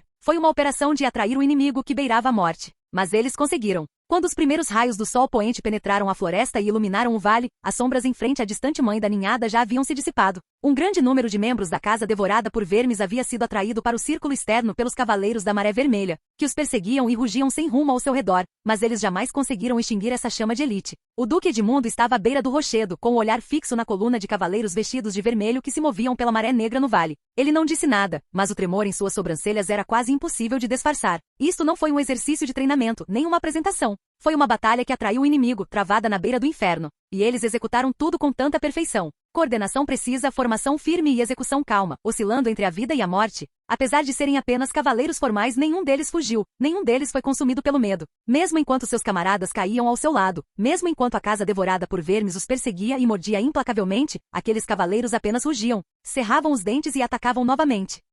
Edmundo ficou admirado com a disciplina dos cavaleiros sob o comando de Luís. Ele nem sequer tinha estabelecido seu território por 2 anos, e com bases tão precárias, já havia forjado uma equipe como essa? Ele se virou para olhar para o silencioso Luís ao seu lado. O jovem vestia uma capa vermelha escura, sua postura era ereta, seu rosto impassível. Era como se aqueles que atacavam não fossem soldados, mas peças em seu tabuleiro de xadrez, avançando firmemente no jogo que ele havia preparado. E Luís permaneceu firme contra o vento, olhando para a frente, com os olhos calmos como um espelho. Muito bem, murmurou ele, continue, prepare-se para a segunda fase. Capítulo 189. O fim da mãe da ninhada. Luís ergueu a mão direita num gesto conciso e decisivo. Continuem, preparem-se para a segunda fase. Sim. O porta-bandeira imediatamente ergueu a bandeira de sinalização bem alto, agitando os braços várias vezes com movimentos precisos e firmes. A bandeira de batalha sinalizou o ataque. Abaixo das terras altas, a unidade da linha de frente, que estava sob emboscada há muito tempo, deslocou-se instantaneamente. Ordens recebidas. Linha de fogo, avançar. O capitão cavaleiro rugiu em voz baixa, sua armadura tilintando pesadamente na noite. Ele brandiu a espada de batalha em sua mão, e seu cavalo de guerra saltou para a frente, liderando os cavaleiros de elite atrás dele em uma carga repentina. Tochas pesadas foram erguidas no alto e, em seguida, óleo fervente foi derramado. As chamas envolveram instantaneamente a linha de frente, e a parede de fogo, como se estivesse viva, rugiu e avançou, dividindo toda a posição em várias seções. A família devorada por vermes soltou gritos roucos e contorcidos como feras selvagens no instante em que as chamas lamberam seus membros. Mas no instante seguinte, mesmo com metade do corpo carbonizado, eles ainda rastejavam e se lançavam, como se o fogo fosse apenas mais uma força que os impulsionava para a frente. O capitão cavaleiro de elite esporeou seu cavalo para a frente, sua capa azul manchada com faíscas cinza escuras, e ordenou friamente, Brier, você fica com o flanco esquerdo, o resto me segue pela direita. Não deixe que eles rompam a linha de fogo. Entendido. Os cavaleiros de elite do norte foram mobilizados. Eram veteranos que haviam atravessado montanhas de cadáveres e mares de sangue, perfurando as gargantas de bestas mágicas no gelo e na neve. Cada um deles podia enfrentar 3 inimigos. Mas desta vez, o inimigo não era humano. Saiam daqui! Um cavaleiro brandiu sua espada, decepando a cabeça de um cadáver da casa devorada por vermes, mas o inimigo, mesmo em seus últimos momentos, estava tomado pela loucura. Seu braço decepado ainda rastejava pela armadura da perna, mordendo com força e se recusando a soltar. Shan, você! Outro cavaleiro correu e afastou o braço com um tapa, mas esse cavaleiro já havia caído, com sangue jorrando de sua proteção de pescoço, manchando instantaneamente sua armadura cinza esbranquiçada de carmesim. A linha de fogo continuou avançando, a parede de chamas contorcendo-se como uma serpente gigante, isolando partes da casa devorada por vermes. Contudo, alguns cavaleiros de elite foram arrastados para as chamas durante a batalha caótica, perecendo junto com o inimigo. Espere, esse é o Benito? Um grito de alarme fez com que vários cavaleiros perdessem a concentração por um instante. Aquela figura fora outrora seu camarada com quem ria e bebia, dormia na mesma tenda e jurava proteger-se mutuamente no campo de batalha. Agora seu corpo estava apodrecido, suas pupilas brilhavam em verde, e ele cuspia gritos estridentes pela boca, arrastando atrás de si uma série de nervos parasitas semelhantes a tentáculos. Ele não é mais humano. Acabem com ele. Benito avançou com um rugido, os olhos desprovidos de qualquer emoção humana. Seus camaradas, em meio às chamas e lágrimas, trabalharam juntos para cercá-lo e matá-lo, finalmente abatendo seu antigo amigo no incêndio. No instante em que sua cabeça bateu no chão, ele pareceu continuar a emitir sílabas indistintas. As chamas se alastravam, a fumaça obscurecia o céu, e a parede de fogo como uma gaiola. Aprisionava os cadáveres da família devorada por vermes e bloqueava suas rotas de fuga. Cadáveres de membros de nível superior da casa devorada por vermes, tentando reforçar o ataque pelo outro lado, avançaram, mas foram repelidos pelo calor intenso, rolando e se debatendo no calor escaldante, transformando-se em ossos carbonizados. Na linha de frente do cerco, os cavaleiros da unidade de contenção lutavam desesperadamente para impedir que algum retardatário conseguisse romper o bloqueio. Espadas longas formavam uma muralha, carne formava uma barreira. Mesmo que uma caísse, outra tomava o seu lugar. Enquanto a muralha de fogo resistir, podemos subjugá-los. Um cavaleiro, coberto de sangue, cerrou os dentes e gritou. O Duque Edmundo estava de pé no terreno elevado, observando a batalha que se alastrava como uma maré. Sua mão apertava o punho da espada, com um raro olhar de solenidade nos olhos. Então é isso, murmurou ele. Esta não é uma batalha caótica, isto é, um jogo de xadrez. Louis, isto é simplesmente empurrar o inimigo passo a passo para um caminho sem volta. O fogo continuou a se alastrar, e os cadáveres da família devorada por vermes tentaram romper o bloqueio, mas foram selados pela parede de fogo. Os cadáveres de membros da casa devorada por vermes de nível superior tentaram voltar para reforçar as tropas, mas foram repelidos pela onda de calor intensa. Todo o campo de batalha parecia estar completamente cercado por uma gigantesca rede de fogo. Está feito, disse o capitão cavaleiro, em meio à fumaça e ao fogo, olhando para a família devorada por vermes despedaçada à sua frente. Cortamos suas raízes, impedindo-os de se moverem coletivamente ou de retornarem à mãe prole. Mas isto não é o fim. Ele olhou mais adiante, para a área silenciosa no final da parede de fogo. Esse era o alvo da unidade de assalto. Agora, chegou a hora de aquele jovem lorde desferir seu verdadeiro golpe mortal. Uma densa fumaça obscurecia o sol, e o campo de batalha se inundava de chamas como uma maré. Os cavaleiros de elite, com sangue e fogo, abriram uma fenda incurável na formação inimiga, conquistando a única e crucial janela de oportunidade para o golpe mais fatal. O ataque surpresa da unidade de assalto. Em meio à fumaça densa, Louis estava de pé na encosta, sua capa esvoaçando violentamente, a luz da fogueira dançando em seus olhos. Ele viu a fenda no campo de batalha finalmente tomar forma. Os cadáveres da casa devorada por vermes foram despedaçados pela linha de fogo, sua estrutura de comando completamente destruída.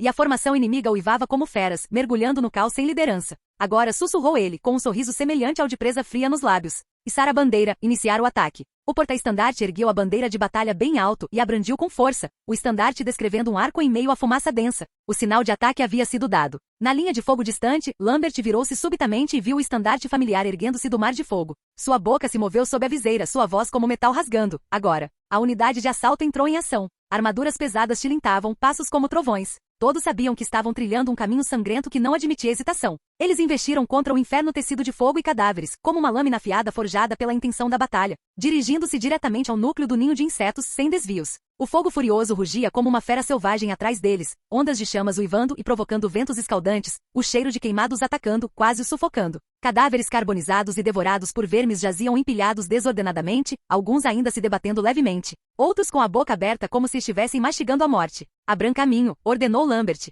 Uma sombra escura passou rapidamente, um membro sobrevivente da família devorada por vermes, no exato momento em que saltava no ar, foi empalado na órbita ocular por uma espada fina, e sua cabeça foi esmagada pelo pé de um soldado com armadura pesada durante a luta. 3 horas à esquerda, aproximação rápida. Ao ouvir isso, outro cavaleiro imediatamente desembainhou sua espada com um golpe de costas, um brilho gélido reluziu e em resposta, a sombra de um inseto foi decepada. Seus membros decepados atirados às chamas, carbonizando-se instantaneamente. Avance mais. Os cadáveres restantes da casa devorada por vermes irromperam das sombras, como tubarões atraídos por sangue, atacando sem parar, mas todos foram esmagados pela sinfonia de ferro e fogo. Uma garrafa de fluido incendiário descreveu um arco no ar, aterrissando em meio a um grupo de cadáveres de membros da família devorada por vermes que se contorciam. Inflamar. As chamas explodiram com um rugido, e a família devorada por vermes gritou enquanto se revirava no fogo, seus membros se debatendo e batendo no chão, como se estivessem tocando música para o inferno. A pele deles estourou, fluidos corporais jorraram e o ar ficou impregnado com um cheiro escaldante.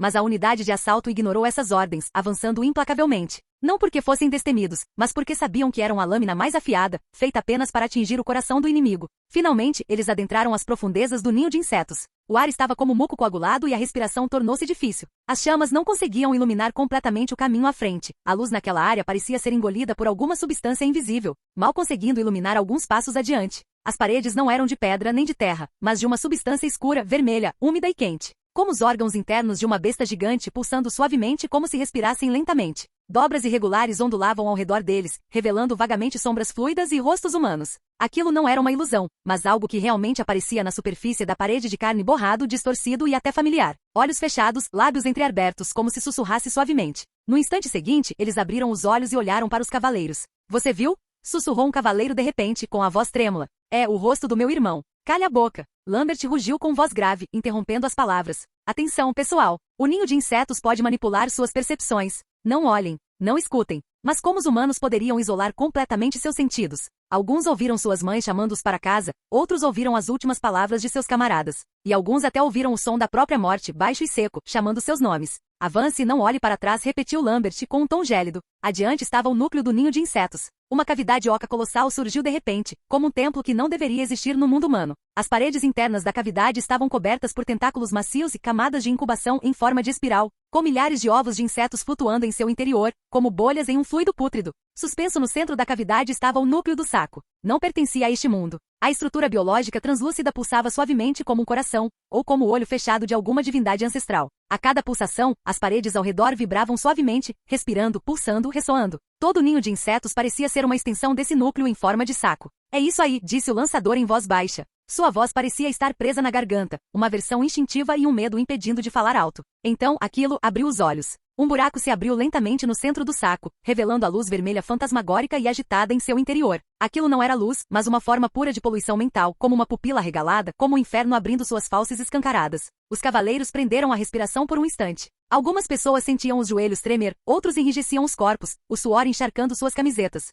Mas ninguém recuou. Suas armaduras estavam escaldantes, seus corações batiam violentamente, sua respiração era pesada como martelos, mas mesmo assim eles ergueram suas armas. Abaixaram seus corpos e avançaram. Eles eram os guardiões do território da Maré Vermelha, as únicas lâminas afiadas capazes de romper o caos em meio às chamas. Bomba mágica de platina vermelha fogo, trovejou a ordem de Lambert. A equipe de assalto não hesitou nem por um instante. Bum! Dezenas de bombas mágicas de platina vermelha cortaram o ar simultaneamente, deixando longos e deslumbrantes rastros de fogo, disparando com precisão em direção ao saco de pancadas. Recuar! Rugiu Lambert. Ninguém esperou pelos resultados. No segundo seguinte, todos já haviam se virado e recuado a toda velocidade. Eles não precisavam confirmar o acerto, bastava chegar perto. Uma série de explosões ocorreu atrás deles. A alta temperatura desceu como um sol escaldante, e a onda de choque da bomba mágica como um martelo invisível estilhaçou toda a estrutura da cavidade desde seus alicerces. Chamas intensas rugiram, atravessando a camada de incubação, incendiando, carbonizando e consumindo os sacos de ovos que se contorciam e os tubos parasitários macios, transformando-os em uma nuvem de fogo.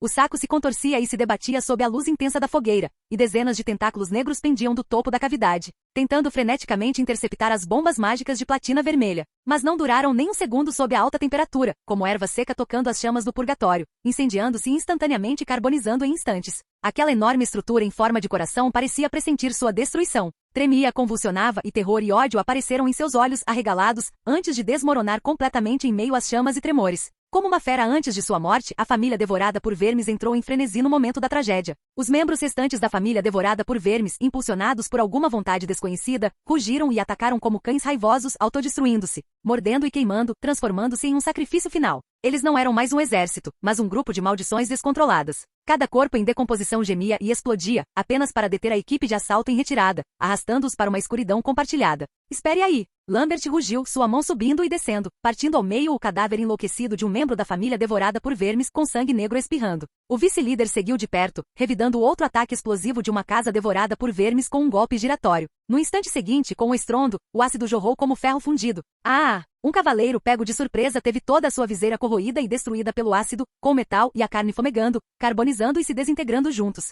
Contudo, ele não recuou um único passo. Em vez disso, cerrou os dentes e rugiu com uma voz distorcida. Eu vou bloquear o caminho. Pode ir você. Ele ergueu seu escudo bem alto, como uma muralha de ferro em chamas, posicionando-se horizontalmente diante da única saída. Pressionando o escudo flamejante firmemente contra a borda prestes a desmoronar com o braço carbonizado, bloqueando a torrente impetuosa da casa devorada por vermes. Ele fumava por todo o corpo, sua figura oscilando à luz da fogueira, mas permanecia imóvel, como um guardião que nem mesmo a morte conseguia abalar.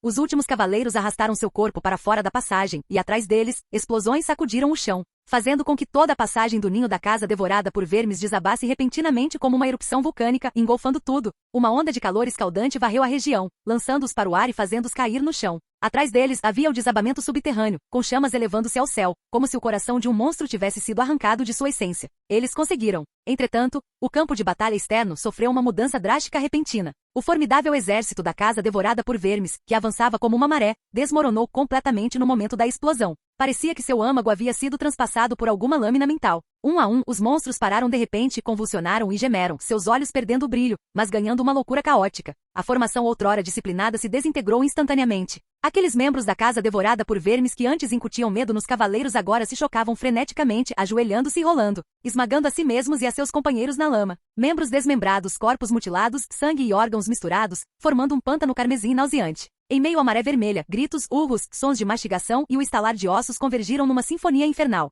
Contudo, naquele momento ninguém no campo de batalha havia emitido uma ordem de ataque, porque todos estavam assistindo a tudo aquilo em estado de choque. Nem mesmo os cavaleiros da alabarda de gelo, experientes em batalha, jamais haviam presenciado uma cena tão insana e aterradora. Luís permaneceu em silêncio na plataforma elevada, com o olhar fixo no campo de batalha. Mas não havia hesitação em seus olhos, em vez disso, um brilho de luz profundamente oculto surgiu. Está feito. Seu tom era calmo, como se estivesse confirmando um resultado há muito esperado. Todos, recuem pela rota pré-determinada. Ele ordenou ao porta-estandarte ao seu lado. Rompa o cerco, construa uma linha defensiva, não há mais necessidade de atacar ativamente. A bandeira tremulava, e a ordem a seguia como uma sombra. A ordem dos cavaleiros na linha de frente se desengajou do campo de batalha de forma rápida e ordenada, como uma maré em recuo, sem demonstrar qualquer sinal de pânico. O Duque Edmundo, que estava ao lado dele, não havia reagido completamente de imediato. Ele observou a cena da família carnívora brigando entre si, com as sobrancelhas franzidas. O que está acontecendo? Por que eles estão brigando de repente? Então seu olhar vacilou, recordando a explosão estrondosa que ocorrerá há pouco. O enigma se encaixou instantaneamente e tudo ficou claro. Será possível que a casa devorada por vermes tenha sido explodida? E depois que a casa devorada por vermes explodiu, a casa devorada por vermes, sem controle, enlouqueceu completamente. Ele se virou para olhar para Louis. O jovem ainda era jovem e inexperiente, seus cabelos negros grisalhos pelos incêndios da guerra, sua expressão serena, sem alegria ou arrogância nos olhos, como se tudo estivesse dentro de suas expectativas. Ele fez isso? Ele realmente fez isso? Só com esse corte com chamas. Com um único ataque? Uma pequena equipe de arremessadores e cavaleiros? Edmund não demonstrou a turbulência que lhe consumia o coração, mas seu olhar permaneceu por um longo tempo nas costas do jovem. Ele nunca subestimou Louis. Na batalha de Presa Fria, ele já sentia que aquele jovem era extraordinário. Coragem excepcional, ação decisiva, embora tenha havido um elemento de sorte, houve ainda mais sabedoria estratégica e percepção de batalha no momento da batalha. Naquele momento ele já tinha uma avaliação em seu coração. Aquela era uma boa semente que poderia ser moldada e talvez no futuro pudesse se tornar um pilar do norte, razão pela qual ele lhe casou a filha. Mas o Duque não esperava que o brilhantismo de Louis não estivesse no futuro, mas no presente. A compostura e a calma de Louis não eram um disfarce. Seu planejamento estratégico e seus cálculos não foram mera sorte. Sua capacidade de controlar o campo de batalha e sua decisão calma de isolar o núcleo inimigo já haviam ultrapassado o âmbito do mero promissor. Ele era um líder verdadeiramente capaz. Então é assim mesmo, suspirou ele baixinho, com uma expressão complexa. Pela primeira vez em seu coração, o Duque Edmund realmente se libertou daquela visão condescendente de um nobre ancião. Em seu lugar, havia um respeito complexo e silencioso. O caos que se seguiu à perda de controle da família corroída por vermes não durou muito tempo. O enxame da casa devorada por vermes, privado do comando da casa devorada por vermes, como cascas vazias drenadas de suas almas, começou a se autodigerir. Rapidamente após um período de luta frenética, centenas de milhares de membros da família devorada por vermes, em um curto período de tempo, foram reduzidos a nada além de um chão coberto de lama e sangue e armaduras despedaçadas. Quando o mundo voltou ao silêncio, Louis ordenou calmamente: limpem o campo de batalha, contem as baixas. Mas quando o número de vítimas foi divulgado, Louis ficou em silêncio. Os cavaleiros da Maré Vermelha, 3 cavaleiros de elite morreram, 12 cavaleiros formais morreram. Apesar de a proporção de baixas ter sido muito boa, ele ainda estava um pouco triste. Entre eles, alguns eram os mesmos que o acompanharam em sua jornada pelas planícies nevadas e pelo norte, e outros estavam rindo e conversando com ele na noite anterior. No campo de batalha, a névoa de sangue ainda não havia se dissipado, e as chamas ainda cintilavam no rescaldo. Os cavaleiros, arrastando seus corpos feridos, retornaram à formação, seus escudos de fogo queimados, suas armaduras carbonizadas. Mas eles permaneceram eretos em suas posições originais, seus rostos uma mistura de tristeza e orgulho. Eles sabiam que tinham vencido, e também sabiam o preço dessa vitória. Nesse instante, Edmundo percebeu algo. Louis não demonstrou nenhuma alegria. Ele ficou ali parado, com a testa ligeiramente franzida, contemplando as ruínas do ninho da casa devorada por vermes por um longo tempo, sem dizer uma palavra. Como se, aos seus olhos, essa vitória não fosse perfeita e até mesmo lamentável. Ele ainda não está satisfeito? Edmund sentiu um leve tremor no coração. Se fosse qualquer outra pessoa, depois de destruir a casa devorada por vermes e aniquilar a Maré Vermelha, por mais calma que fosse, deveria ter suspirado de alívio e ficado feliz, mas ele não ficou. Não era uma calma fingida, mas um sentimento genuíno de que havia uma solução melhor e que havia guerreiros que poderiam ter sido salvos. Essa rigidez o fez sentir que a geração mais jovem era formidável. Fim do vídeo. Para acesso antecipado à continuação dos vídeos, ou para incentivar o canal, vire membro. Muito obrigado.